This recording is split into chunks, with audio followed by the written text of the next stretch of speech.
Okay, here it comes, everybody, in 3, 2, 1.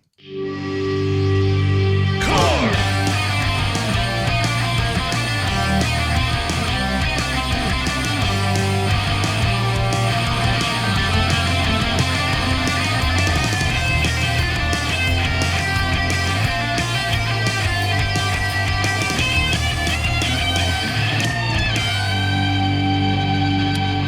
Hello, everybody. Welcome back to Core. This is the only gaming podcast featuring a fourth host who is not visible to the human eye and also never says anything. We call him Sean. So, Since he can't talk back, suck it, Sean. yeah, he doesn't even get a little video cube up here. He's just out. Yeah, we don't talk about him that much because there's no point. Yep, this is all he gets is this little mention here. Welcome to the show, everybody. Before we get going today on all the video game talk and fun stuff that we do every week, I got a link you're going to want to know about. New contest today, Space Marine 2. You might be familiar with it, John. You just beat its campaign. We'll get to that later. Yeah. Space Marine 2. And if you're an orc. and some kind of DLC. I forget what the DLC is, but he added that on there, so I assume that's part of it. Or maybe an upcoming thing, or maybe it's I don't know what it is. There's some kind of DLC with 2. I don't think it's like a lot of playable stuff, but that as a package available for one lucky winner. All I got to do is go to frogpants.com/core-contest. I know you're going to be shocked about who donated this. This is from our friend Shatterproof.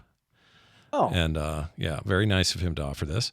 So he is giving this away to one lucky winner out there. And if you guys go sign up on this form, super simple. It's like 2 or 3 things and you're in. We'll announce the winner next Thursday on the show. So you'll have a week to get this in. That again is frogpants.com/core-contest. Go there now. Oh, Would you like to know more? Also a shout out. I almost forgot to do this. Tanner asked me to do this earlier and I nearly spaced it. A big shout out to Team 1 from Core in the Core Guild. They did a Race to Core First event, they called it. Oh, nice. Raid event. 60 people showed up for this thing. Pretty awesome. This is in World of Warcraft, of course. Team 1 won by a very significant margin. These guys were there and ready to rock. So, wow. Well they done. They were ready to go. Yeah, they got there. They beat the raid. And we're not talking LFR. We're talking like, the real deal. I'm talking about the raid. Yeah, the raid. Normal mode. And they did it. So Team 1, congratulations. And if you are interested in becoming part of the Core WoW Guild, it is growing and it's a little crazy in there right now, but we love having new people.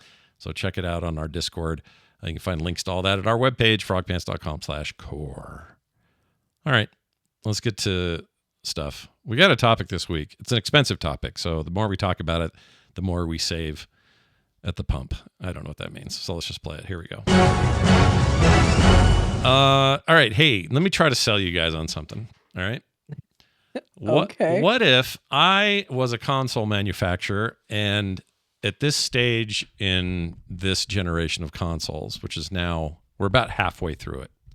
If I came to you and said, hey, look, last console generation between 2013 and 2020, we had a mid-journey bump by introducing pro versions of the consoles that made just everything better. They were faster and more powerful and, could do more tricks and tips and business like that. And why it was called the PlayStation 4 and the Xbox One X. These were your mid-generation jumps. And the good news is this. If you weren't sold on that little circus that we ran back then, here's how I want to sell you this time. We have no competition this time. We're over here at Sony. It's just going to be us out there. Oh, okay. So we are revealing who it is now. Yeah. Okay, so I am Sony. I am Sony. Hi. You are the Sony. You are the Sony buyer. Okay. Potentially, if I do my job right. Okay. So we're going to call it the PlayStation 5 Pro, and it's a mid-generation jump. And unlike last time, though, we're going to charge a relatively exorbitant fee for this privilege. I think you need to work on your sales pitch.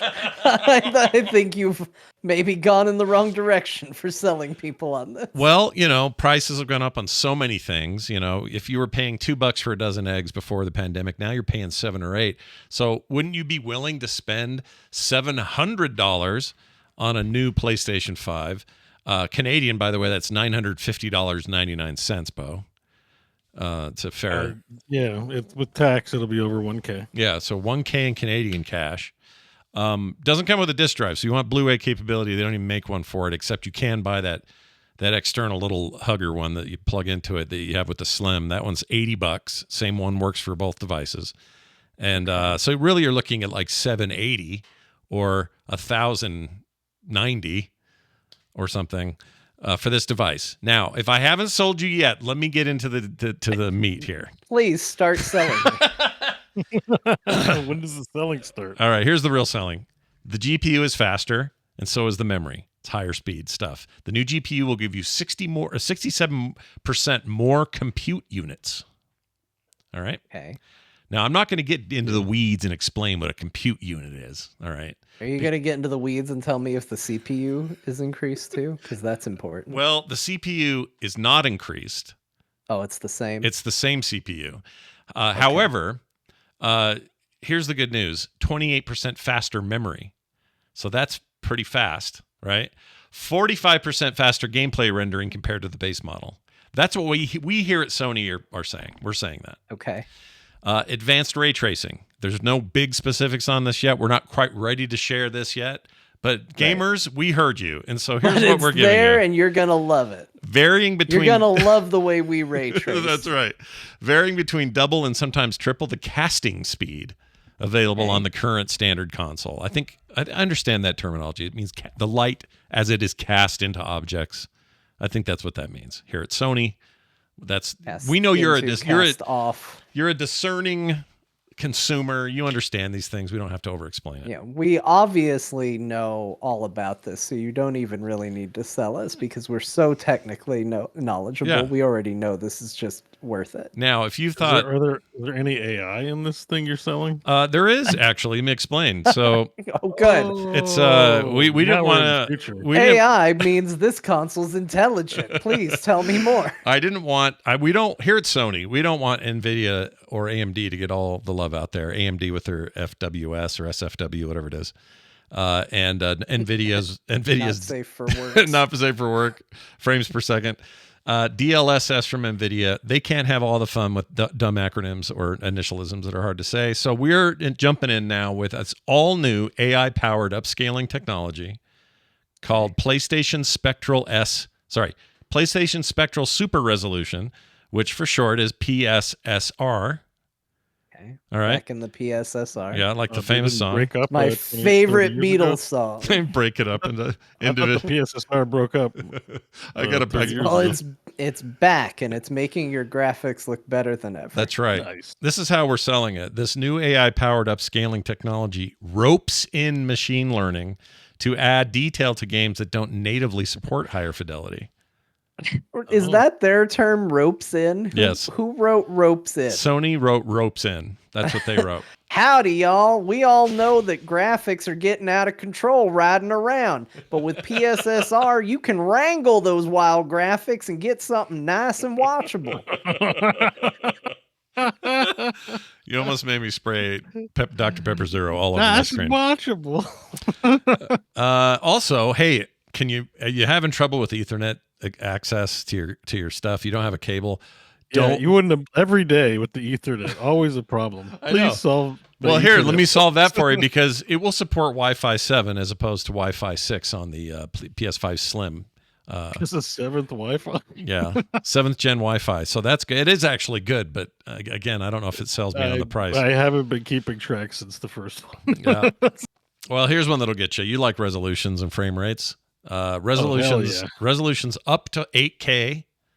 Let me say something here as a Sony representative. No one's hearing this, so I'll just say it to you guys. There's no way anything will play at 8K. I'm just saying. It's not going to happen. Not one of these games will ever run in 8K 120 frames or 120 hertz. It's not going to happen. Anyway, that's just for you guys to know. I'm not telling everyone. Not without a 4090. No. I think some of the VR stuff might actually need to produce 8K outputs. Yeah. But it's not happening on this piece of shit. No, and nobody's buying that headset. Anyway. 4090, bro. As well as variable refresh rate supported on supported screens. Now, here's the final bit here. The console also launches with 2 terabyte hard drive, but no disk drive. That is an uptick in storage. Good. That's okay. Sony notes the gamers with extensive physical collections can purchase an Ultra HD Blu-ray drive separately. It is the same drive used in the PS5 Slim. All right. Now, that's their pitch. $700. Okay. That's a lot. This tells me a couple of things. I think this is them saying, we're getting out of the loss leader business. We don't want to give consoles away for free anymore or lose money on them. So this is just, we're just going to charge outright what we, it's just expensive. We have no competition for a mid-generation bump, so we're just going to do whatever we want. They don't have any other console to compare themselves to, so they're just going to do it. What they've not done here, or what I think the mistake is they're forgetting the lesson of the mid-cycle jump or bump. And that is that way fewer people bought them than already had base models. And what that meant was, that's fine if you have a certain high-end player base or whatever that wants the latest and greatest. I don't have a problem with that. But where the lesson is lost is what gets developed goes for lowest common denominator. If most people have baseline PS5s, they're deving for that.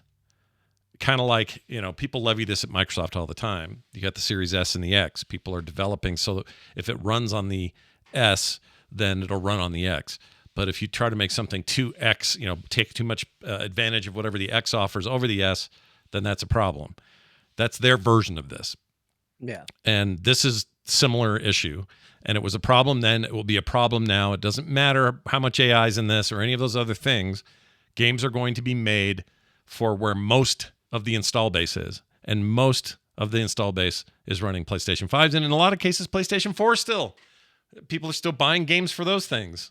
More so than any other generation turnover. So I don't see the value proposition handed to me at the $700 price point. I see that price and go, whoa, it'd be one thing if this was like $399 or $500 or whatever, something less. And, and you could guarantee me that these fidelity improvements are actually going to make a difference throughout the rest of this now 5 to 6 year run we have left on this generation, if that. But that's no guarantee. So people are mad about this, but why does Apple get to do it? Well, not Sony. Apple doesn't get to do it. Apple does. Well, they have pro versions that they charge for that are like incrementally better. They do, but they're in those cases. And I'm not going to defend Apple because I think they do this planned obsolescence stuff better than anyone. I don't like it either. For the record, I'm just saying, But here's the difference, though. A lot of us are up in arms about this. There's a PS5 Pro is like terrible priced, but excuse me while I spend $1,500 on my, Apple 16 Pro or whatever. Yeah, but your Pro Max in those cases, they do give you reasons to get those. The camera's the main one. And also, I'm going to use my phone. Right. A lot more than a PlayStation 5 Pro. True. Here's my thought. We're taking the piss a little bit out of Sony with this, and a lot of people, including people who are very tribalistically in favor of Sony, have been critical of this. I think that this is it's expensive. I've always said on the show that I'm a little hesitant to ever say it's not worth it. It's not worth it because value is always going to be up to, whoever it is. $700 means different things to a lot of people. I think we can all generally agree it's a lot of money, but $700 is a different impact depending on who you are and where you are in your life. But what we do know is that factually speaking, this is one of the highest prices ever for a video game console with, an exception of some outliers.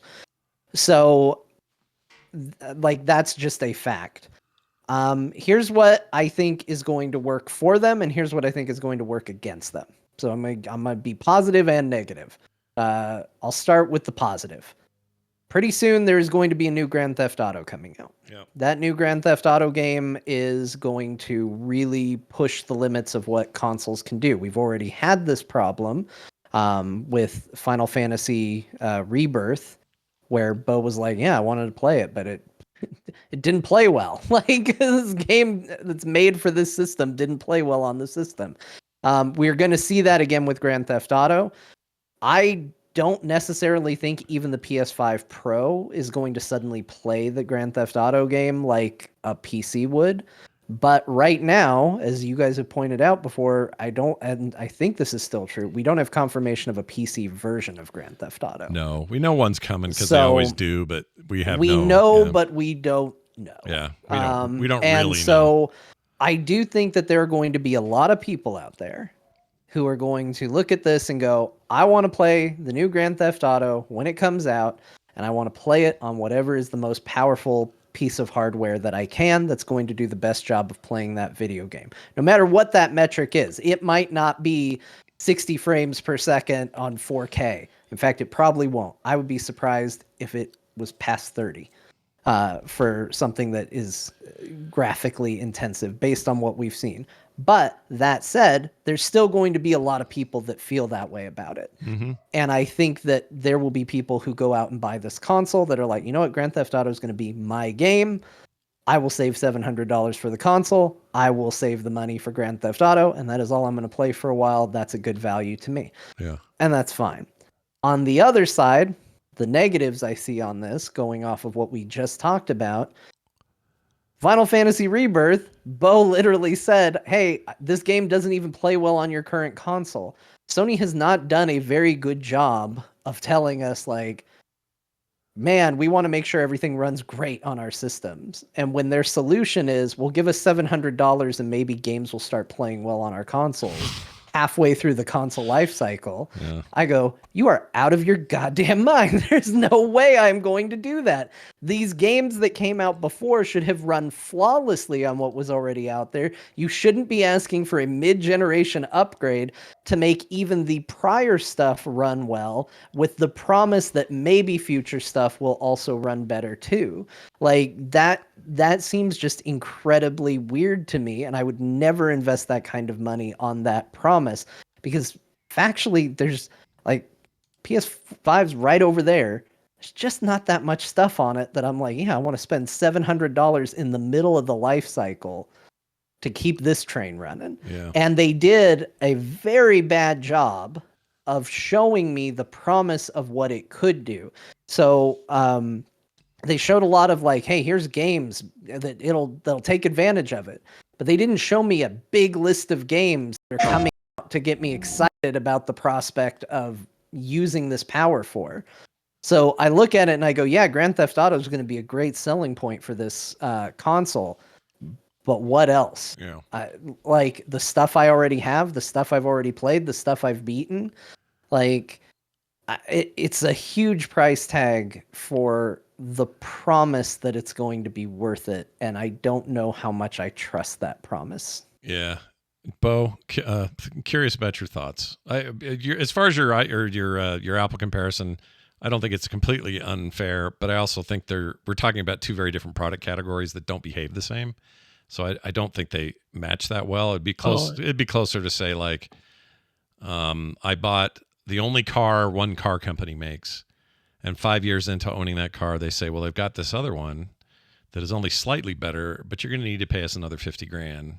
Yeah, some people do the trade-in thing too. I mean, I think my grandfather used to do that, where it's like, you know, they get the new car every year. That's true. Some people They do buy that. the car, they trade in. Yeah.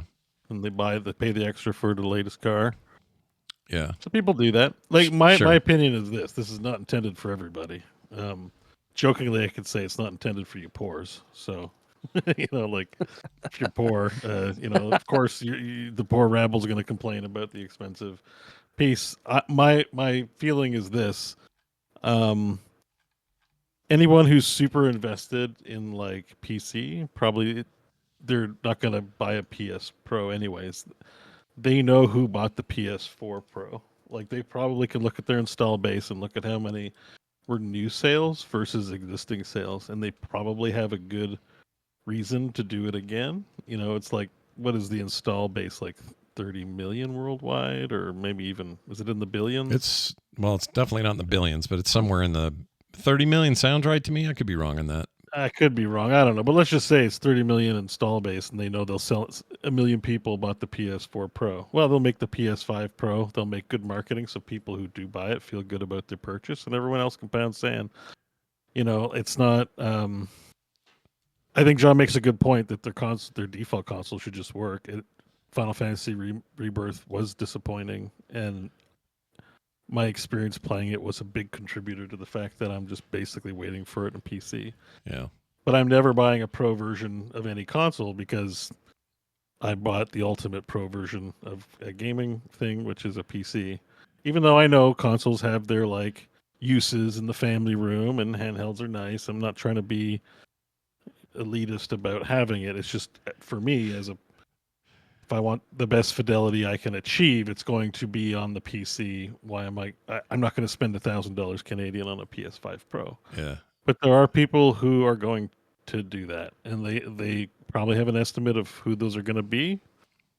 I don't think they anticipated getting drugged pretty hard on social media because I don't remember the PS4 Pro being People were skeptical of the pros at that time, but the pricing They were wasn't kind of excited. Yeah, and it didn't seem like a crazy jump either. I just think sometimes these things pick up traction. Like when one person makes a really viewed video or viewed take on something, then because when I watched it, I said, "Oh wow, that looks pretty cool." I'm like, before this conversation came up, I watched it pretty much live, like the day it aired, and I was like, "Oh, like that's great for PlayStation." People who really like PlayStation, who aren't going to invest in PC and getting a PC stuff, they're probably really stoked to have this, even if it to me it looks like a kind of a joke. Like it's like, yeah, I can already have a NVIDIA graphics card that costs as much as this console. Like Yeah. I'm good. Yeah. But somebody's going to be happy with it. I'm happy for them. But other people can't be just happy that they're getting a product that they've got to like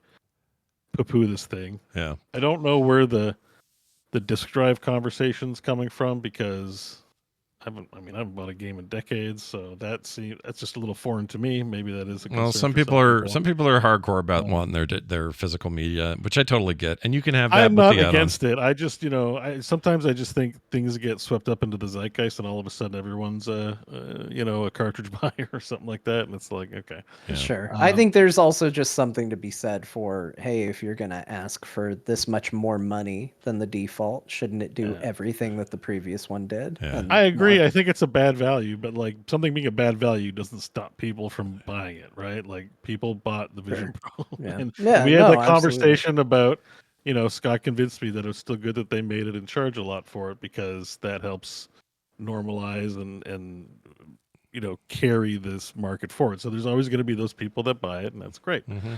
And I sort of have that feeling about this, where it's just like this is for a bunch of people who are really happy to have this, and then a bunch of people to complain, who for whatever reason wouldn't buy it, and it's only going to matter if nobody buys it, and that could very well happen. I mean, it could be that there's, like you said, you made a very good point, John, about the default system, having experienced it, not being that great. So it's one thing to make a pro version of something that's already awesome. It's another thing to basically make the good version of something that was previously not that good. So, What's cool though? I didn't know this, but they hired. Apparently, they've hired Dana Carvey. Dana Carvey. Yeah, look at him. Dana Carvey things. Oh, I'm sorry. That's Mark Cerny. Everybody, Mark Cerny. I don't know, man. Like it's like, and I don't know. I just know people love their consoles. In a less than rational manner. So it's pretty easy for anyone who's not like a very heavily invested in Sony as being a cool Sony PlayStation as being a cool product to kind of take a dump on it. But I mean, I'd be mad if I did the Pro thing last time. It was the same price. I didn't do it, but it was the same price as the launch price of the PlayStation 4, and their Slim model went down in price. This time around, it's substantially more than the base model, and the Slim isn't budging. So it just feels like a giant price increase. Now maybe it hits it may hit the road, and everybody like, oh my gosh, they were right. This PSSR resolution business is killing it. Oh, good Lord! Like if all that happens, well then maybe we're all singing a different tune.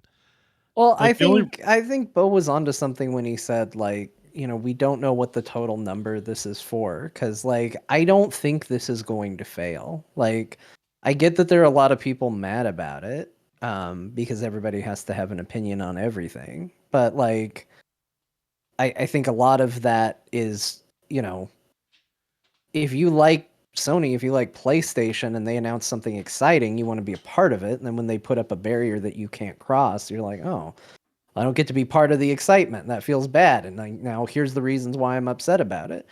But I do think that like we don't know what margin they're targeting. I don't think they're expecting everyone to upgrade. And they may even be targeting a very narrow band of gamers. Like this is who we want to hit. And if we sell all of those, this will be in our eyes a success and job's done. We we can go. We can call it successful. Depending on what their goals are. But I also do think that there is that thing because having a family, I absolutely see the value in consoles. We have lots of them. I don't even want to count them. We have lots of consoles in this house. And there's absolutely a value to it. I understand that. But when part of that value is the cost, and when that cost does start to get up to PC levels of cost, then you do have to ask yourself, well, why am I doing this? Why am I investing $700 into this? And I think the answer to that question starts to get a lot trickier to justify, like, well, why am I not just buying a PC? Why am I sticking with the console logic in this? Because I'll tell you, we have a lot of consoles in this house. Most of them are the cheap, inexpensive version of those consoles because you don't buy them because you want the best performing console in your living room. You buy them because it's an affordable way to get video games in your living room. Right. That's why. Yeah. I also think that I'm talking to anyone out there who didn't buy a console this generation yet. You've been sitting on your hands going, I'm waiting for whatever's next. And if you want to coincide, say, GTA 6, which sounds like it got delayed again, so you're waiting until 2026 for that anyway. But let's say you do. You wait till 2026, and you're like, all right, what am I going to buy to play this? I'm not going PC for whatever reason. Well, then to those people, I say, yeah, well, this is probably the best one to do. Like, do this. This makes sense. Yeah. But if your option is this or, a nicely GPU'd out PC solution, I would go that way if you can, because you're going to get the best performance out of it. Of course, like John said, we don't even have an announcement that that's coming to PC, even though I'm sure it is. But even if that follows suit, that's usually like a year later anyway. Like that's about as fast as GTA 5 took once it was available on the more modern consoles, Xbox One and PS4. Like a year later, we get it on PC. And then John did the gingerly line, which still cracks me up all these years later. Remember that? That was great. Yeah, gingerly. Gingerly. And then it all went bad. You can find that video somewhere. But anyway, the point is, like, there's certain people I think should do this if they are in that category. I waited this long. I don't already have one. Like, there's a bunch of those caveats. If you're that person, go for it. Microsoft doesn't have a mid-generation solution for you in particular, like for that case. So you're not going to get any love from them in that regard unless you go on PC. So yeah, this is for who it's for. And if you just want a console in your living room, this would be a crazy option to consider. Yeah. Like, this is for a very specific customer. If you're just like, well, my family and I would like to play some video games, this isn't the console for you. No. And it doesn't have to be. So Although I think that's that's fine. maybe it is. Like if you don't have consoles in your house, and I mean, it could be, right? you're But like, well, this is like to me, if you're just casually buying a console for everyone to screw around on, you don't go it for just the seems crazy $700 one. Yeah. It seems like crazy timing to just get into gaming, period, for the PS5 Pro. Like Yeah. I don't know how many people's first console that's going to be, but it's probably like you said, it's probably someone who knows what they're buying. It's a very low number. Yeah. Also, look, the PS4 Slim or 5 Slims, they didn't drop in price, but they still exist. Like for that living room that John just described, that's perfectly fine. In fact, you want to save even more money, get a Series S and get Game Pass or something. Like it helps them show off their stuff too. Like, because if you ever go to Best Buy or whatever places and they have the Sony show floor, mm-hmm. They showed the Sony TVs playing on the PS5 Pro and everything looks amazing and you want to buy it all. Like, I think there's just added value to it.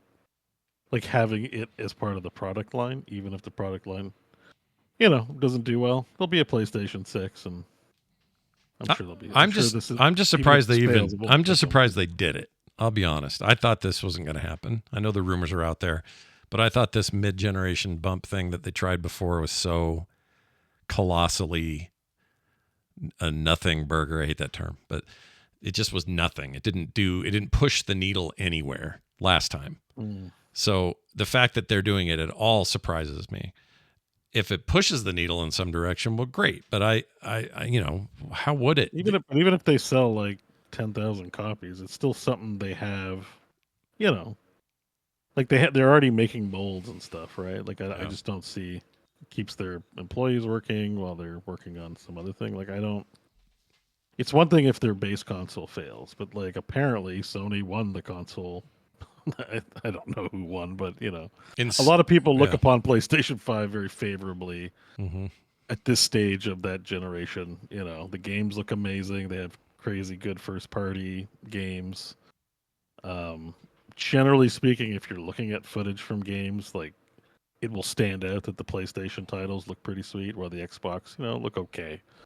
But Xbox has a lot of red falls associated with it and stuff, for all of its for all the benefits of Game Pass and stuff like that. They've taken their L's, as the kids say. It's a good point. For every one Concord, you have about 3 red falls, probably. Yeah, that's what I mean. Like Concord being what it is really is just like, I don't know, just an anomaly for PlayStation as far as I'm concerned. If you asked me which console has the Beau, I want to buy a console. Which console has the best fidelity, coolest, games? To recommend one, I'd be like, unless Game Pass sounds appealing to you, you'll want PlayStation. That's pretty much, the choice. They've got a sale on Steam right now for PlayStation published games. Yeah, and I checked it out. I went and said, okay, what can I get? Can I get any good prices, good deals on these?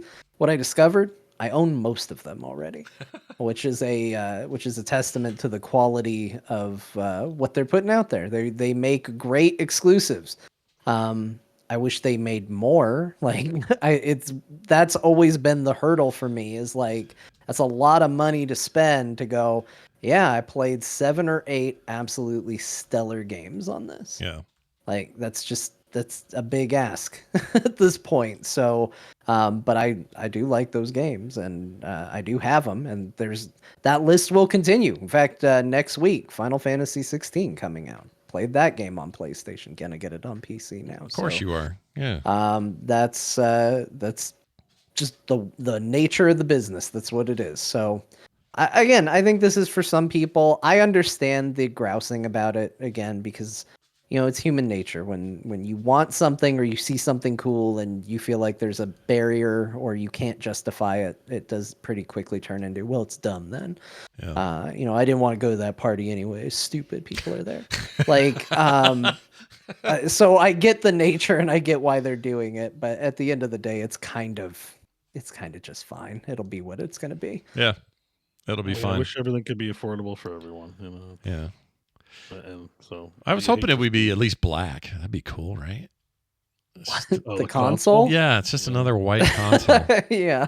I thought they would do that. I thought it would look a lot more different. And it just looks the same, but with the extra little vent things, the black which vents. is actually what they did last time too. If you remember the previous Slim. Pro, it's like the original PlayStation 4, but with more little notches.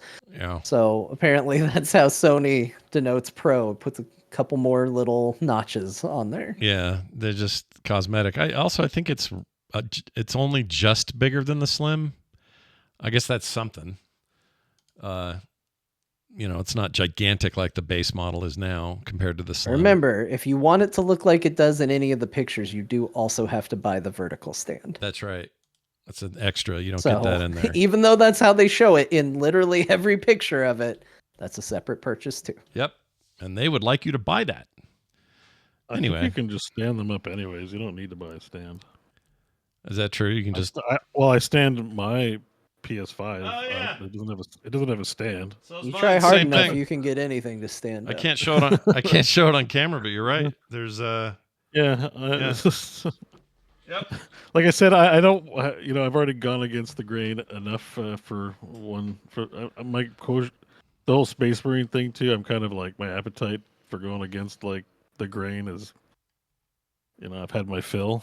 I Yeah. don't really want to. I don't really want to do that, but Yeah. it's like just pay $30. Like, stop complaining about the, Yeah. whatever the stand doesn't come. Like, it's like a lot of shit. Like a lot of shit these days is. It's an expensive add-on. They're putting less chips in my bag of chips. Yep. And the bread's getting That is a smaller. rip off. Yeah. So is that. It's all the same old stuff. They're eating the dogs. No, that's different. That's different. No, that one's That's not true though. Yeah, that one's bullshit. There's less dog in my dog food. No. So, anyways, yeah, it sucks. I hate it as much as everyone else. I don't want to be out here defending it and catching ire from people. But at the same time, At the same time, that's what we're here to do. It's hardly shocking. That's what the show is. So. Well, I'll tell you what. Oh man, my mouse is freaking out. There we go. It worked. I'm going to read to you one last thing about this. If I can find it. Here we go. Oh, that's not going to look good. I'll just read it like this. Games that take advantage of the PS5 Pro's features that include the PS5 Pro Enhanced designation. Again, that's real loose as to what that means. Another store enhanced a designation for us to track. Yeah, This will be fun. A little bit weird. But anyway, they say that, games that will improve based on this upgrade are existing games. So it says Alan Wake 2, Assassin's Creed Shadows, Demon's Souls, Dragon's Dogma 2, Final Fantasy VII Rebirth, Gran Turismo 7, Hogwarts Legacy, Horizon Forbidden West, Marvel Spider-Man 2, Ratchet and Clank Rift Apart, The Crew, Motorfest, and First Descendant, as well as The Last of Us Part 2 Remastered. So, but I don't know what that means. Does that mean there are whole new experiences? And also, if you've played these games and beat them already, are you going to play them again? They're going to be better. I don't know. How? It's better. Just better. In what way? It's better. Yeah, better. Just take our word for it. We'll see. I don't know. I want someone out there to get one and tell us what you think. And you will be able to do that this fall or this holiday season. You will not be playing GTA until 2026. So don't get too excited. And then for us PC players, maybe 2027 we get to play that game. Who knows? Yeah, Who knows when PC players will play it? Yeah. I think it's weird that I think I know why they do it. There's a lot of money in doing console exclusivity for a while. So, sure, but sometimes it actually stays that way. Like, remember playing Red Dead Redemption on the PC? Good point. Red Dead 1 never happened, did it? Yeah, it's not like that game flopped, so why would they bother? Yeah. Wasn't there something, though? There was something with how... There was some problem with that engine or some shit. I can't remember what the deal was. There was something... Cowboys don't like computers. It was something like that. Something weird. Nothing like that. But it was something like... I think developing for the different consoles and PC had a lot more overhead at a certain period of time. Yeah, less so when now. The consoles were less like glorified PCs, I think. Yeah, because they were all running their own chips. Back then, the 360 was using the IBM's, what was that chip called? PowerPC. Intel on PC, and then on PlayStation, it was that weird, their own custom chip, Sony's chip. I don't even remember the name of it.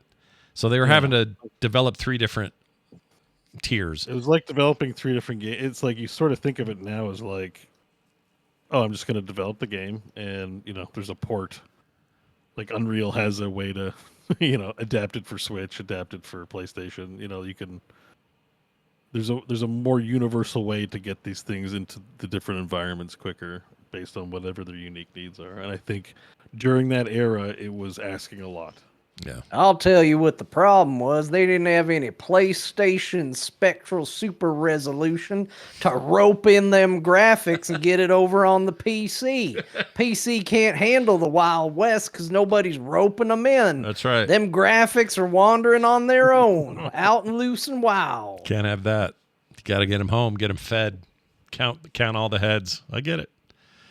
You're making me think of Vince Gilligan right now in that Community episode with that VHS board game, like bullets or something like that. Yeah. If you've got a barrel, say bang now, bang bang. I don't remember that one. I love Vince Gilligan. What season is that? He's a season 6, I think, like the last one. He's a guest star where Abed and Allison, not Allison, but what's her name? Annie. Yeah. They're roommates, right? And they have room for a third, and they both want their selected roommate to join. Yeah. Like whether it's Annie's brother or Abed's girlfriend. So they decide they're going to have a game of spitting bullets or something like that. This cowboy game, it's VHS cowboy game, and it's Vince Gilligan that's on the VHS tape. He's like, howdy doody, y'all. We're going to play spitting bullets. So get your 6-shooters out and let's get going. You never see I never saw it. That's I love Vince Gilligan's accent. Vince Gilligan's best role. Probably his only role. I don't think I've ever I seen was say anything else. how often does he act? No, it's pretty rare.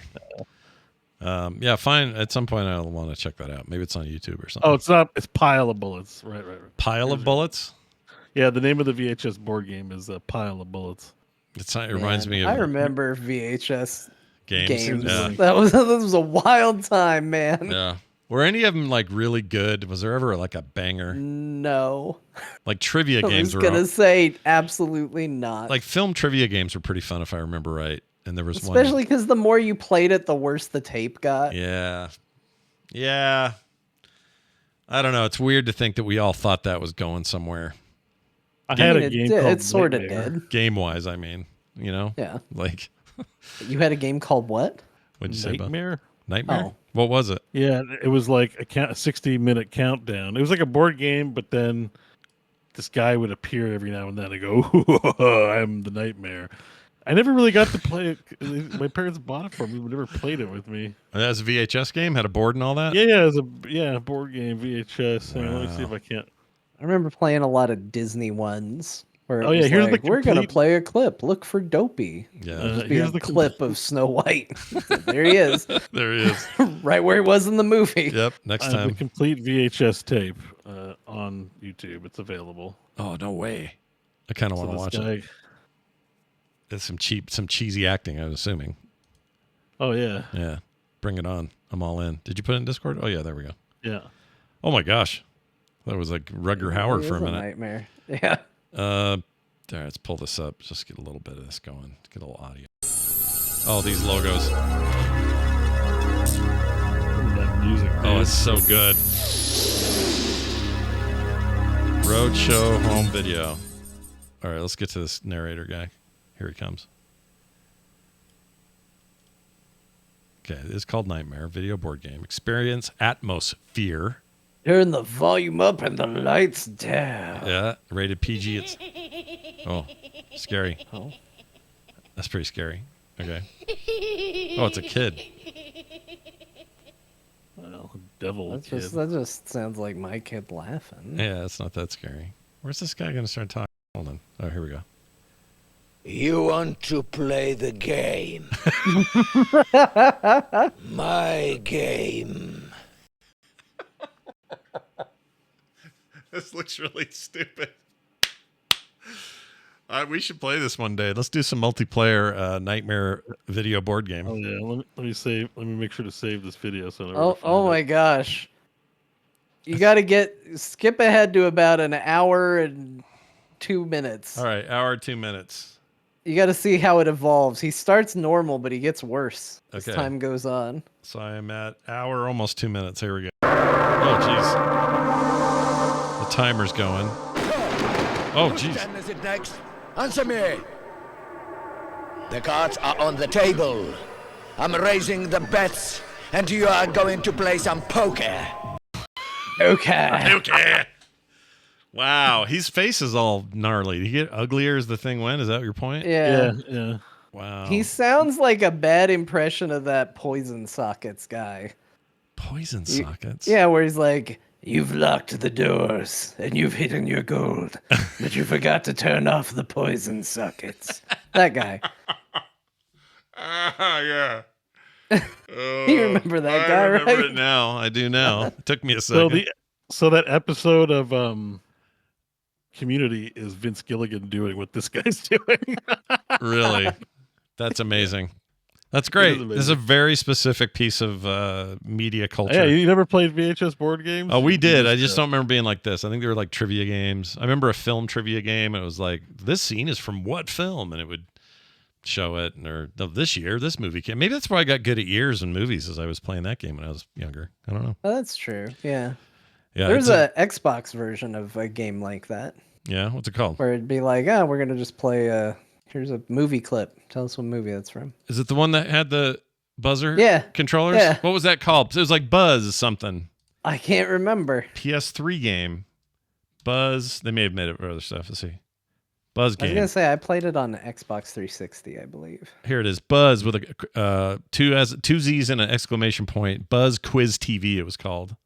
Yeah. And the graphics look like somebody's bad idea for 3D studio class or something. Oh yeah. Yeah, we played the shit out of this. Oh yeah, and it came with the yeah, here chat, you guys can see this. Oh my gosh, my mouse is dying, guys. I need a new mouse. All right, there it is. Look at that. The controllers had little buzzer buttons. You'd buzz in. I remember seeing that. Yeah, I had this. It came with 4 buzzers. Man, I think I still have that's it. probably got to play really good with AI enhancements in PS5. All right. Worth every $700 penny. PSSR, you can wrangle every question out of a quiz. That's amazing. All right. Well, let's move on from this. Good luck, Sony. We'll see how it goes for Q1 reporting. Yeah, it goes. All right. Let's move on to what? Oh, we got to talk about what we played this week, and we have played things.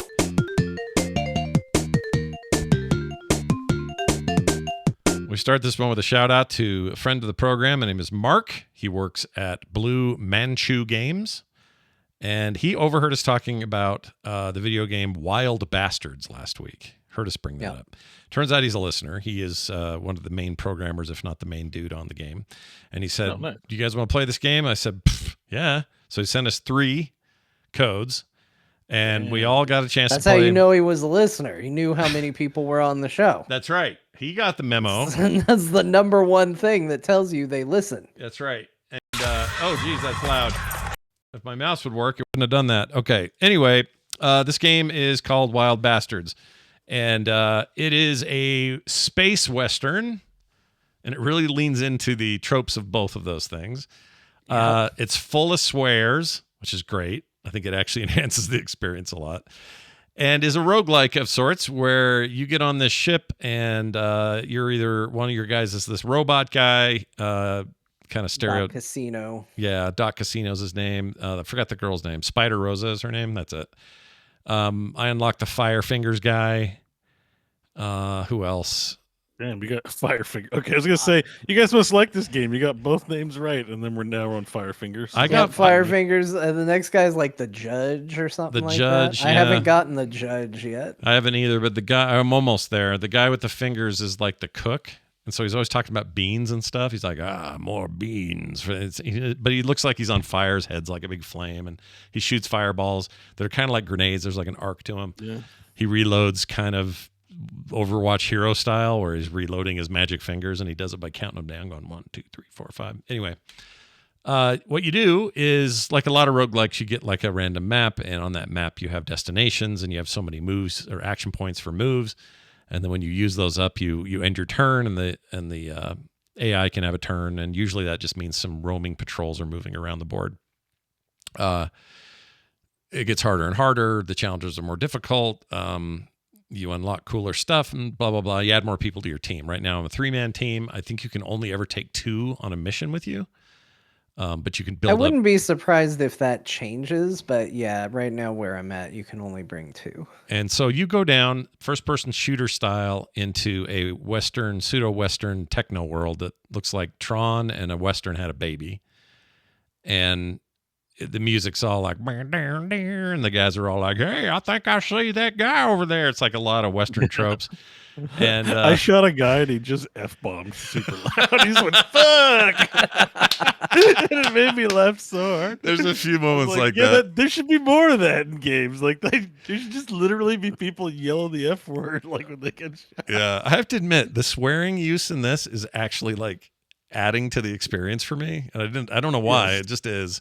There's just a real attitude about it. But anyway, I went into it going, all right, well, let's see what you got here, Mark from Blue Manchu Games. And I ended to get really roped in. I really like it. I only have one complaint. The only complaint I have is kind of minor, as it turns out. It hasn't really mattered. But my complaint was that in the actual gun shooting, you could argue it's a little stiff. It's not like you're not playing Call of Duty 6 or something, Black Ops 6. You're playing a much more simplified sort of first-person shooter for those sections of the game.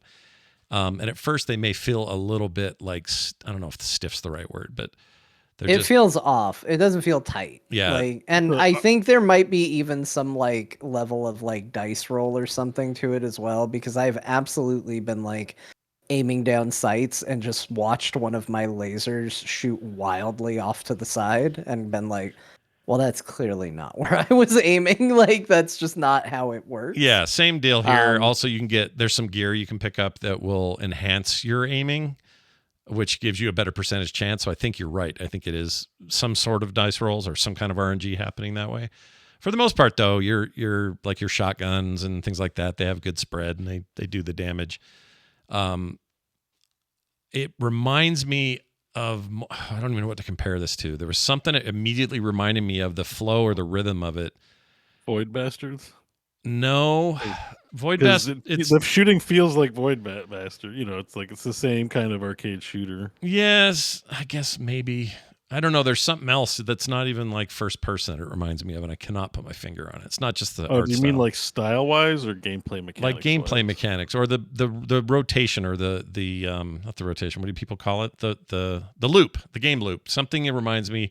There's maybe FTL, or maybe it's. Yeah, it feels a little FTL at times with the way it works. Yeah, something about that structurally is giving me those vibes. But anyway, I really had fun with this to the point that I was surprised how much longer I played. And I think I'm going to keep playing because that loop felt good to me. And I like the humor. And I also like combining sci-fi with old Western tropes. I think that's fun. So yeah, also it's fully voice acted, which you don't always get for indie games and stuff like that. Listen to these guys. Let's see if I can get them to talk. Let's see. Here you go. Here's some dialogue. The drifter sails on silver wings, to them what need the peace it brings. Miss Rosa, we can discuss the finer points of the adage when we're on board.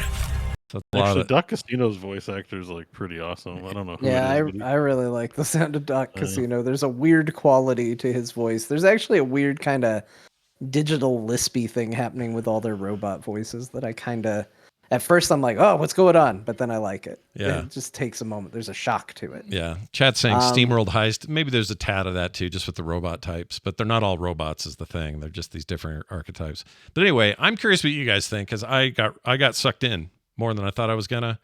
Runs great on the Steam Deck. That was another thing I wasn't sure of because it's not verified yet. It's too new. Just came out like yesterday or today. Was it today? Today, I think. Yeah. And I know it's, if we get codes from people, I think there's an assumption that we're just going to like whoever sent us a code.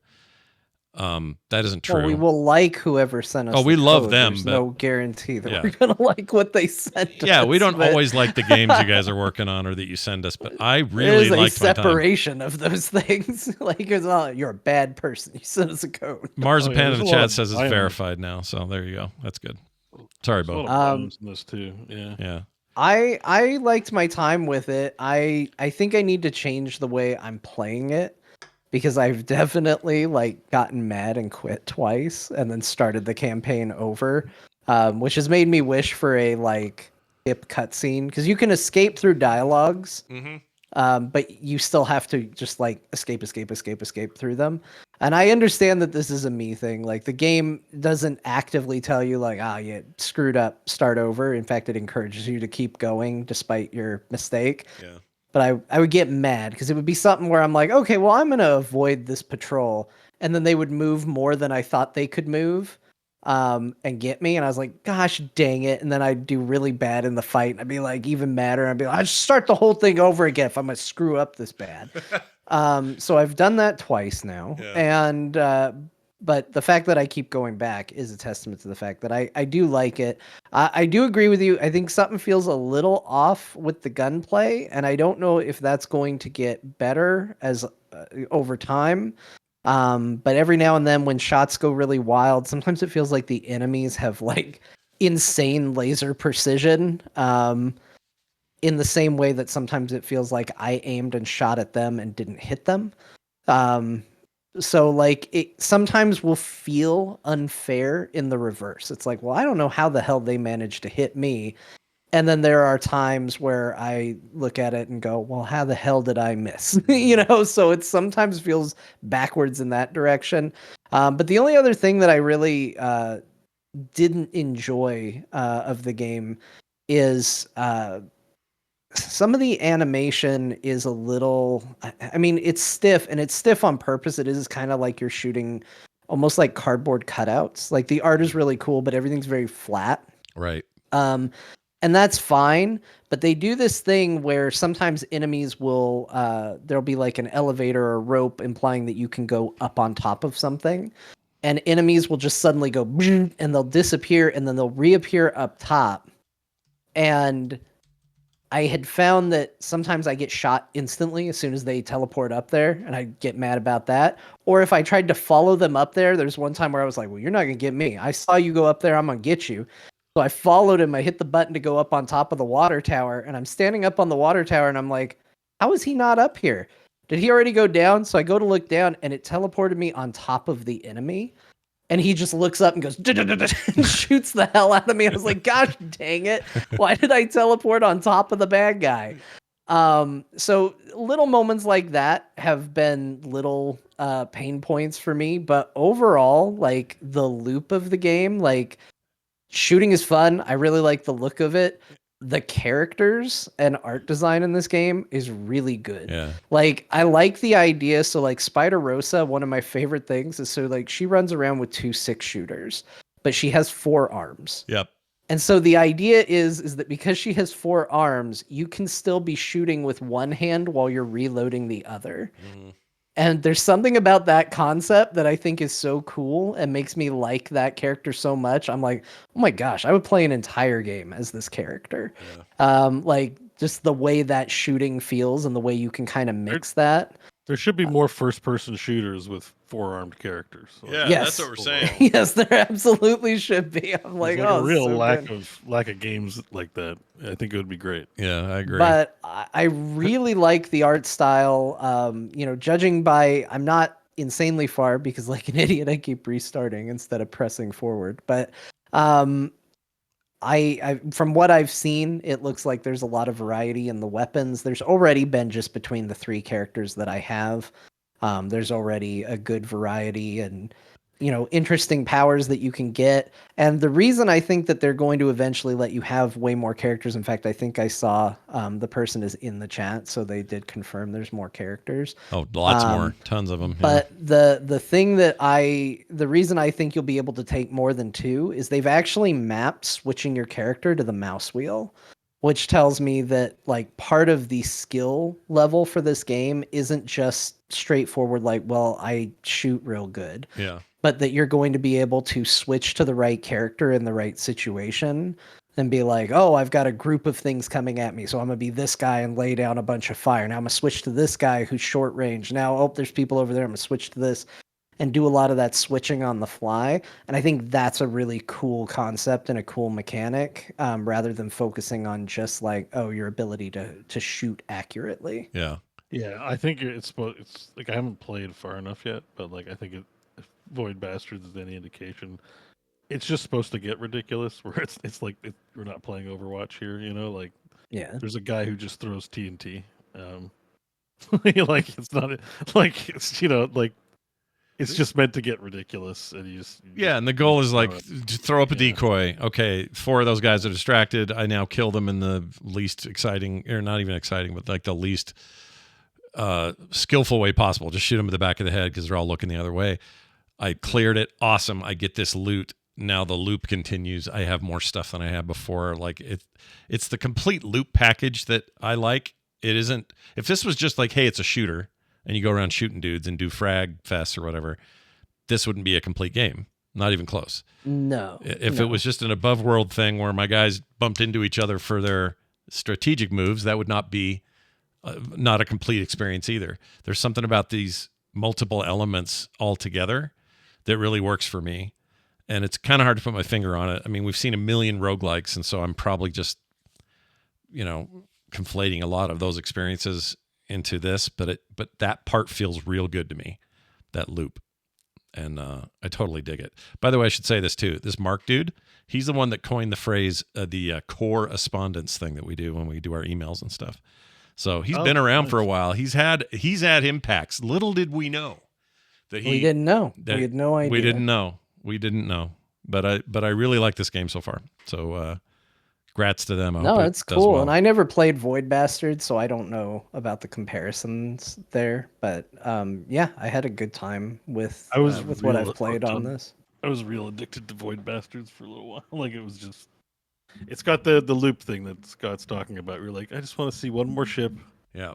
Want to see one more, what the enemies might be. Just get a little farther, and you end up playing all night. Yeah. That is a good point, because that is what I had to do stuff before the show, and I kept saying like, "Well, I'll do one more move. All right, well, the other issue, I'll just do this fight." Right. And I would say it's with Void Bastards as well, and it's probably true here. Is that like it feels like, oh, this game is not that great. I don't mean that in a bad way, but it's just like, what's the hook on this? It's like clearly not meant to be Overwatch or a crazy shooter, but because you start so low leveled and without stuff, it feels like, oh, well, what's the fun here? But then as you like discover things and weapon types and things get crazier, then it gets more and more interesting and more fun.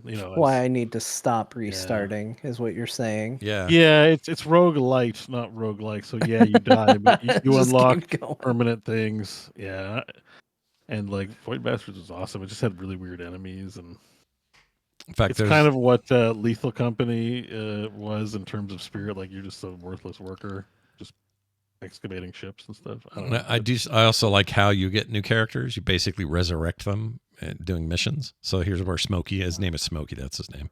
He shows up. He's got 3 holes, 2 for eyes and 1 in the middle of his head. I don't know what that's about.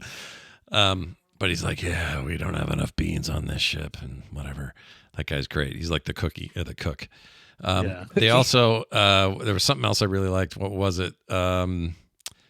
Oh shit, I forgot. There's this combination of, hey, we're in space, and it's tropey Western tropes. I'd love that. That's great. I never get tired of that. So it's almost like they made that. Oh yeah, Space Cowboys. Yeah, I love it. It's just such a great combo, and I feel like they know that here, and they're leaning into it hard, and the swears are perfect. So keep those in there. Anyway, that's Wild Bastards, available now on Steam. It's reviewing well and has a launch price of, I lost it. Oh, now we're back to that guy. Hold on, the VHS board game guy. Oh, it's that guy. I can't. The nightmare found us again. I thought I had it handy, and I don't. Wild Bastards. Okay, I'll look it up real fast so that people. Hold on, I'll find it faster than $699. $29.74. There you go. $29.74. Currently 15% off. Yours usually $34. So get it and do it. Wait a minute. The dialogue was written by Jerry at Penny Arcade. Well, that explains things. That's very much his sense of humor. Yeah, that does add up. That's great. Did Mike have anything to do with the art and stuff? I wonder, because there is a bit of a Penny Arcade vibe to some of this art style. He didn't? Okay. Interesting.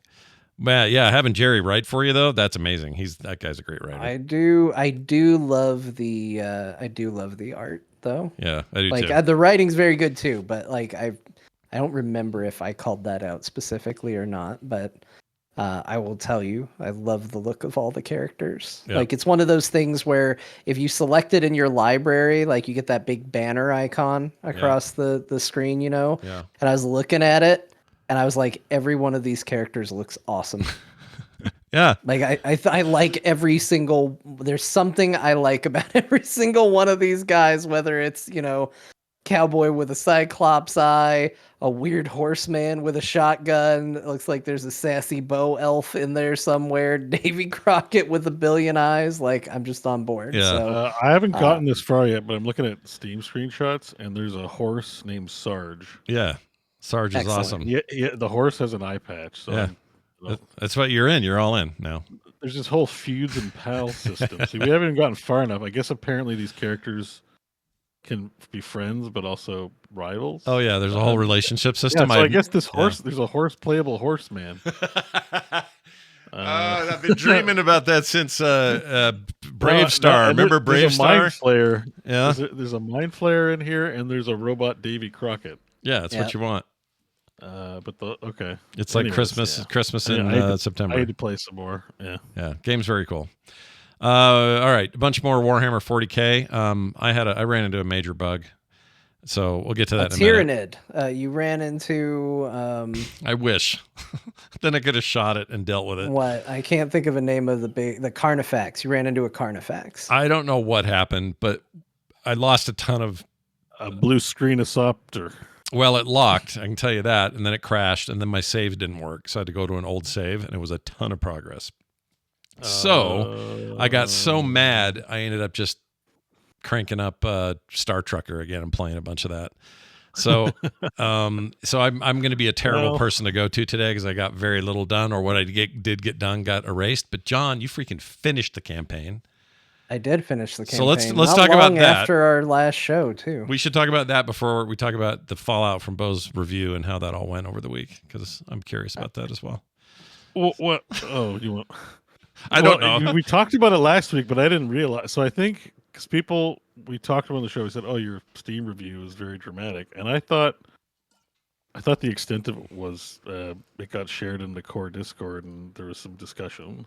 Yeah. I didn't realize it actually was being displayed on the Steam review page, and people were telling me to eat shit and die. Oh yeah, you got a lot of eyes on that review, friend. Yep. Yeah. So I think I casually pulled it up at one point, and it was like he has 22 responses to this, and this was like the day after we recorded Core or something like that. It's never happened. I've left reviews on Steam to a shocking, one thumbs up and one comment maybe at most. Like like a lot of stuff, it goes in oblivion. Not this one.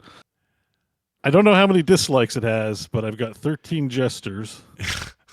Yeah, basically calling you a clown. Yeah, but I have, but also 10 people gave me take my points, so they give me extra points, and it was 164 likes.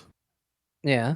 And like it was, what I'm trying to say, it was like mixed both ways. Like one person was like, "Don't listen to this guy; he's a cuck," and then the next guy was like, "As if that guy called you a cuck, I'm gonna go bang your mom or something." Like people were defending me like in really aggressive ways. Wow. I just was like, I just need to leave this alone. I'm not gonna unremove it because it's kind of funny, but also. It's part of the public record now. I mean, I didn't really take anything too personally in there, but some people really didn't appreciate it. Oh my god, yeah, I'm looking at some of the comments. You got 38 comments on this, and some of them get so bad. John did a review just above it. Yeah. This is showing up for my friends, so you guys showed up right away. But it's a Dear Martha Nobody review. has looked at my review, by the way. I think one person gave me a nice. Yeah. Which is the standard what you want for your review, okay? Like after, because I mean, I just didn't need to know. I don't know. You just don't want to get that kind of like. It's not even that it was that bad. I just didn't realize when they said it was controversial. I just thought maybe it was someone exaggerating a bit for the sake of dramatizing the show, but no. My thumbs down review made it. I think a lot of people are seeing that and making decisions to not buy the game. People are all over the place. On one hand, they're going, "Get good, noob," and the other one's like, "I agree 1,000,000,000%. Game sucks." It's like no one in the middle. I mean, it's reviews on Steam. This is probably just how it always is. It's always a nightmare. Yep. Yeah. And it's like, someone said, I can tell you can't please your girlfriend, buddy. 2 inches, you're halfway there. Joke's on him. He's not dating anybody. I wrote constructive feedback on why I wasn't enjoying myself, and somebody said, "Oh, hey, little peepee man." Oh, I hate the internet sometimes. But I really do. Yeah. So it was just pretty funny because I didn't notice till like a few days ago, and I was like, "Oh, this is what they meant." It actually is showing up. But I stand by my feedback. But if you're enjoying the game, it's fine. It's just my review. Yeah, it's not your review. You can write your review and you can like the game. Yeah, you did get our And that's why I'm pal. not mad about people responding. If they like it and think my review's cracked, then great. Yeah, no, it's fine. But I noticed Shanna fan from our community wrote in here and just is the night. He sometimes brings up really controversial stuff on our Discord. Like he's a guy that you'll bump into and go, "Oh, Shanna He fan." likes to stir the pot. He does, but in this case, he got in it. And maybe this stirs the pot. But the first review is from Shanna fan, who says, "Great review, Beau," and that's it. I'm pretty sure he wrote that to future needle other people. I think he did too. He's a professional pot stirrer. Yeah, he's good at He it. literally has a graphic of his avatar at the ready saying you the worst person you know on your server made a good point or something like that. He knows what he is. That's 40 chess going on right there. He That's knows a troll. he knows exactly who he is and what he does. He knows. He's probably responsible for the fact that I got so many, like, got told to eat so many dinguses for the rest of the reviews because somebody said but you know what? It's fine. Yeah, it's all right. We're past it. Anyways, not that I want to relitigate. I've said everything I had to say last week on it. I was just shocked at how many times I got told to, they got a little penis. They really go. As if I needed reminding. It's really it's the go-to, isn't it, on the internet? It's always to make fun of your wife, your girlfriend, your kids. Like it's never like no one can talk like normal people anymore. They all just go after shit like that. They're not saying the comment because they want to have a conversation with you. I know. And this is the part that it's still to this day I'm too naive about, because I want people to be normal and have a conversation. And if they hate something, let's talk about it. What do you hate? Why? I want to understand their position. All they want to say is, "Get good, noob. Your penis is small." Like, oh.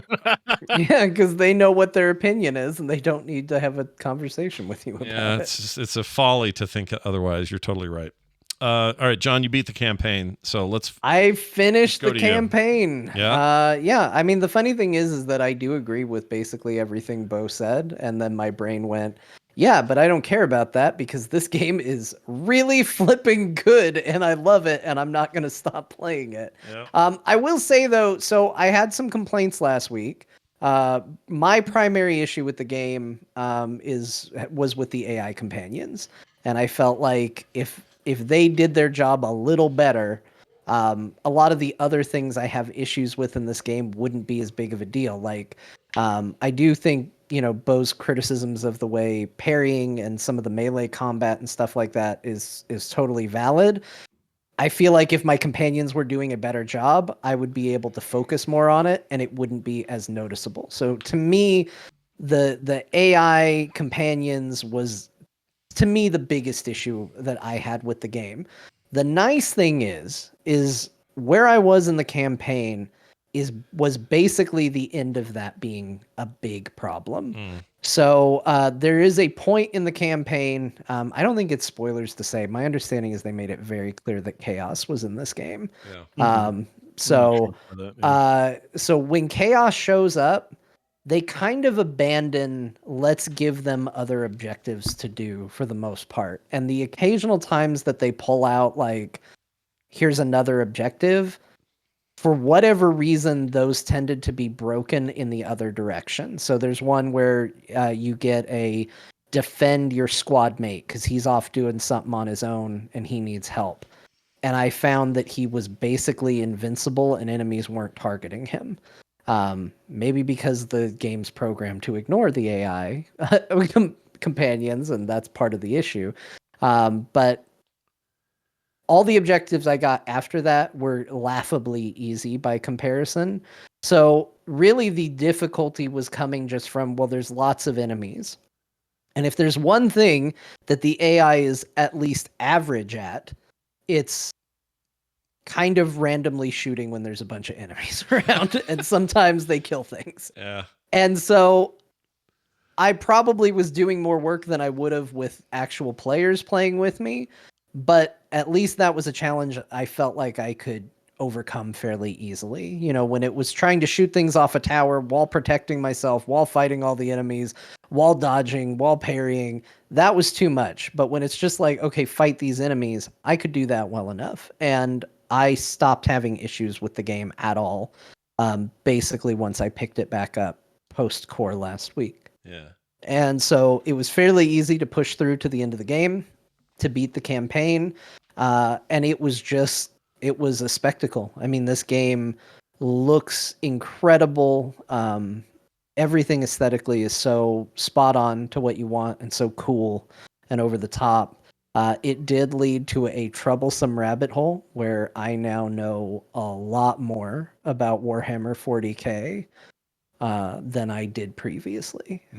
And that's on this game. I'm gonna say this game is the reason that I was like, well, what are Space Marines? Okay, well, what are Tyranids? Okay, well, why does Chaos look like that? Why is Chaos turning to dust when I kill them?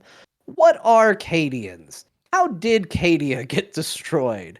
What is the Black Legion? Like, it just led to this incredible rabbit hole of information that I needed. And, like, if you're supposed to worship the Emperor, why are we always talking about the Omnissiah? What is that? What are we doing here? And I'm in deep. I'm trying not to fall deeper, but I am failing a little bit at a time every day. I will tell you, there's been a lot of talk lately of, man, I'm getting sick of so much negativity on my YouTube. Let me give you a tip. Look up a Warhammer 40K lore video. Oh, yeah. You will completely redo your entire algorithm, and gone will be all the controversial figureheads debating on whether video games are dying or not. It will be all you see on YouTube from then on if you watch just a couple of those videos. A couple of them in and you're there forever. I ended up getting 4 books. And then somebody else... I'm close. Sorry, I'll let you finish. I just got excited because you said it and it reminded me. I was like, what is the Horus Heresy? And I was like, that's a book, right? I was like, I'm going to do that. I'm not going to collect figures. That sounds like a lot of work. I don't want to paint minis. That's a lot of work. I don't want to play all the games. That's a lot of work. I'll just read one book, The Horus Heresy. Yeah. And then I found out that it's like 50. Yes.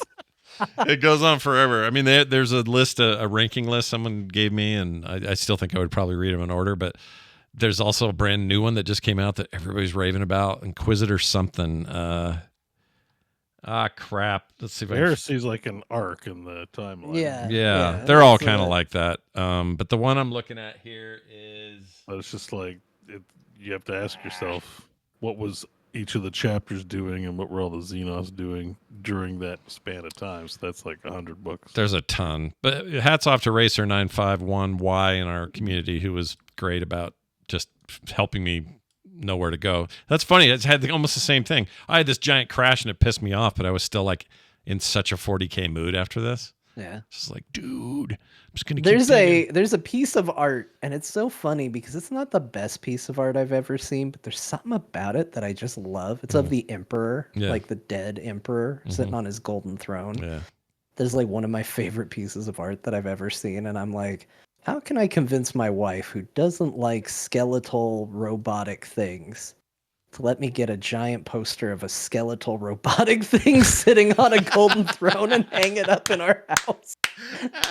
And it's... Just tell her the Emperor protects. That's right. Yeah, we got to put it up. Plus, the whole thing is he's virtually dead, but he's being kept alive by all these tech priests and stuff, right? To either maintain the sense that there's something in charge, or he's immortal. Yeah. And because if he dies, they can't go through warp space anymore. That's right, because the void. Because he's who navigates them through what, hell? I don't remember what it's called. They call it he's the reason they can plot their way through the warp. So if he goes down, it gets real bad for just them. Yeah, this stuff is cool, man. It's just such cool insane. Shit. Yeah. I'm so like... And we're not, look, I bet there are going to be people at home who are way into this, paint their own minis, all that stuff.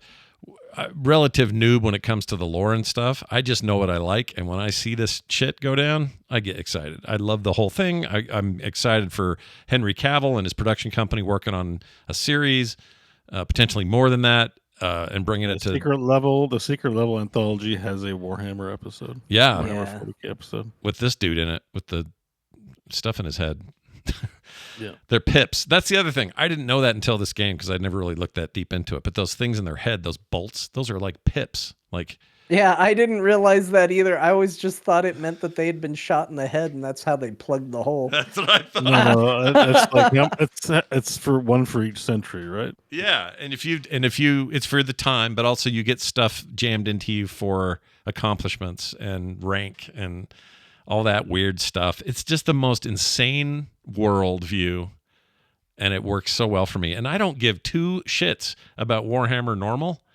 Like, I don't care. It's just there's nothing there for me.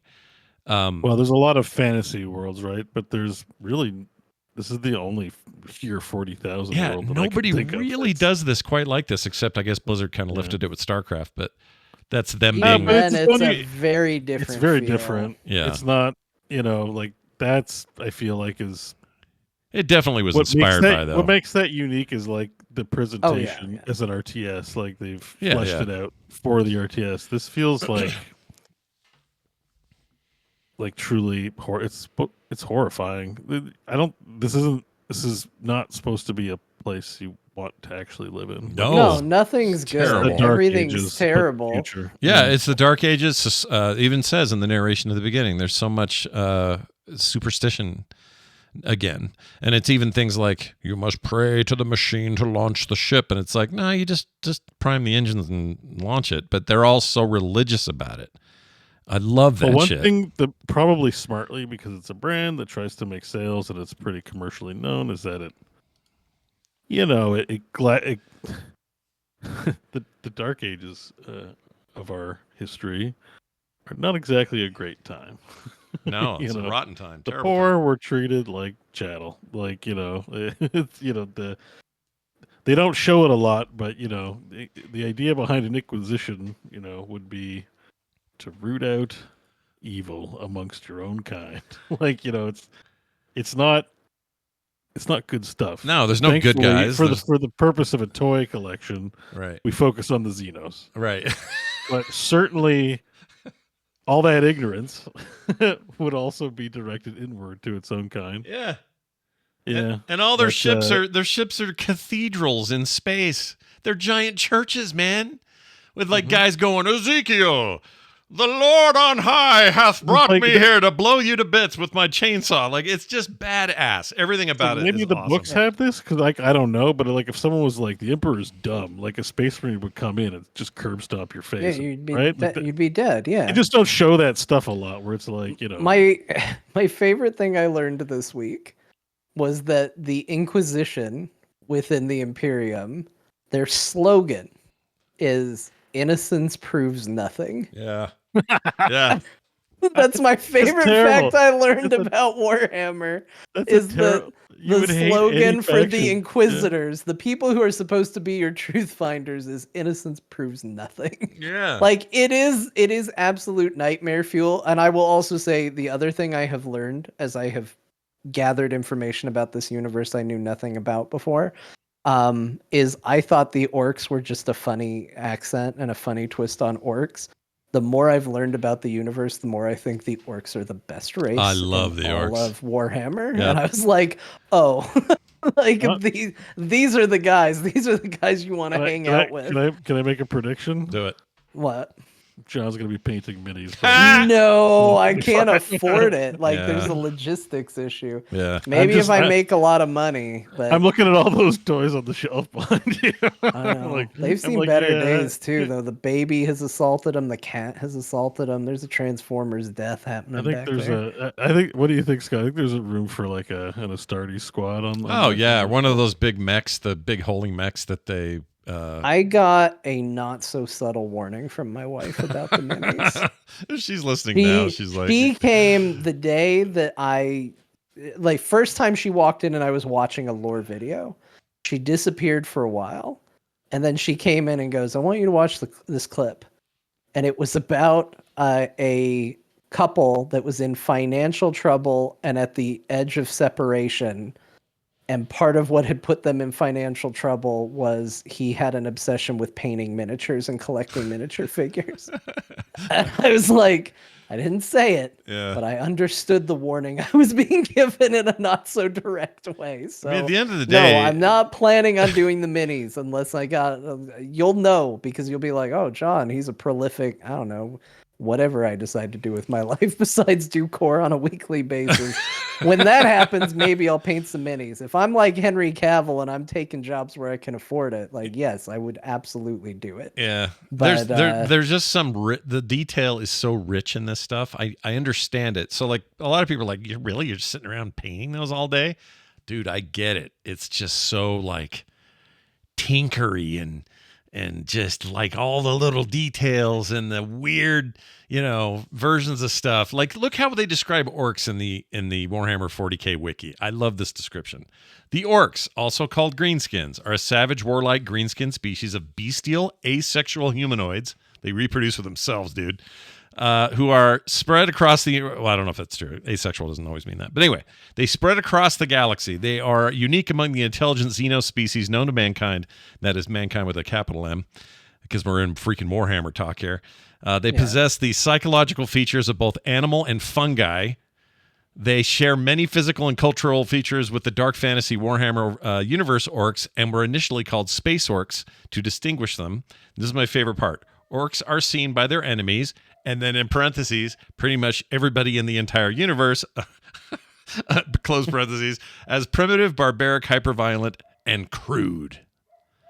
So yeah, I love it. Well, my understanding, like every background you hear about these races is like, here's the terrible, awful things that happen to this race. Here's the terrible, awful things that happen to this race. Here's the terrible things here.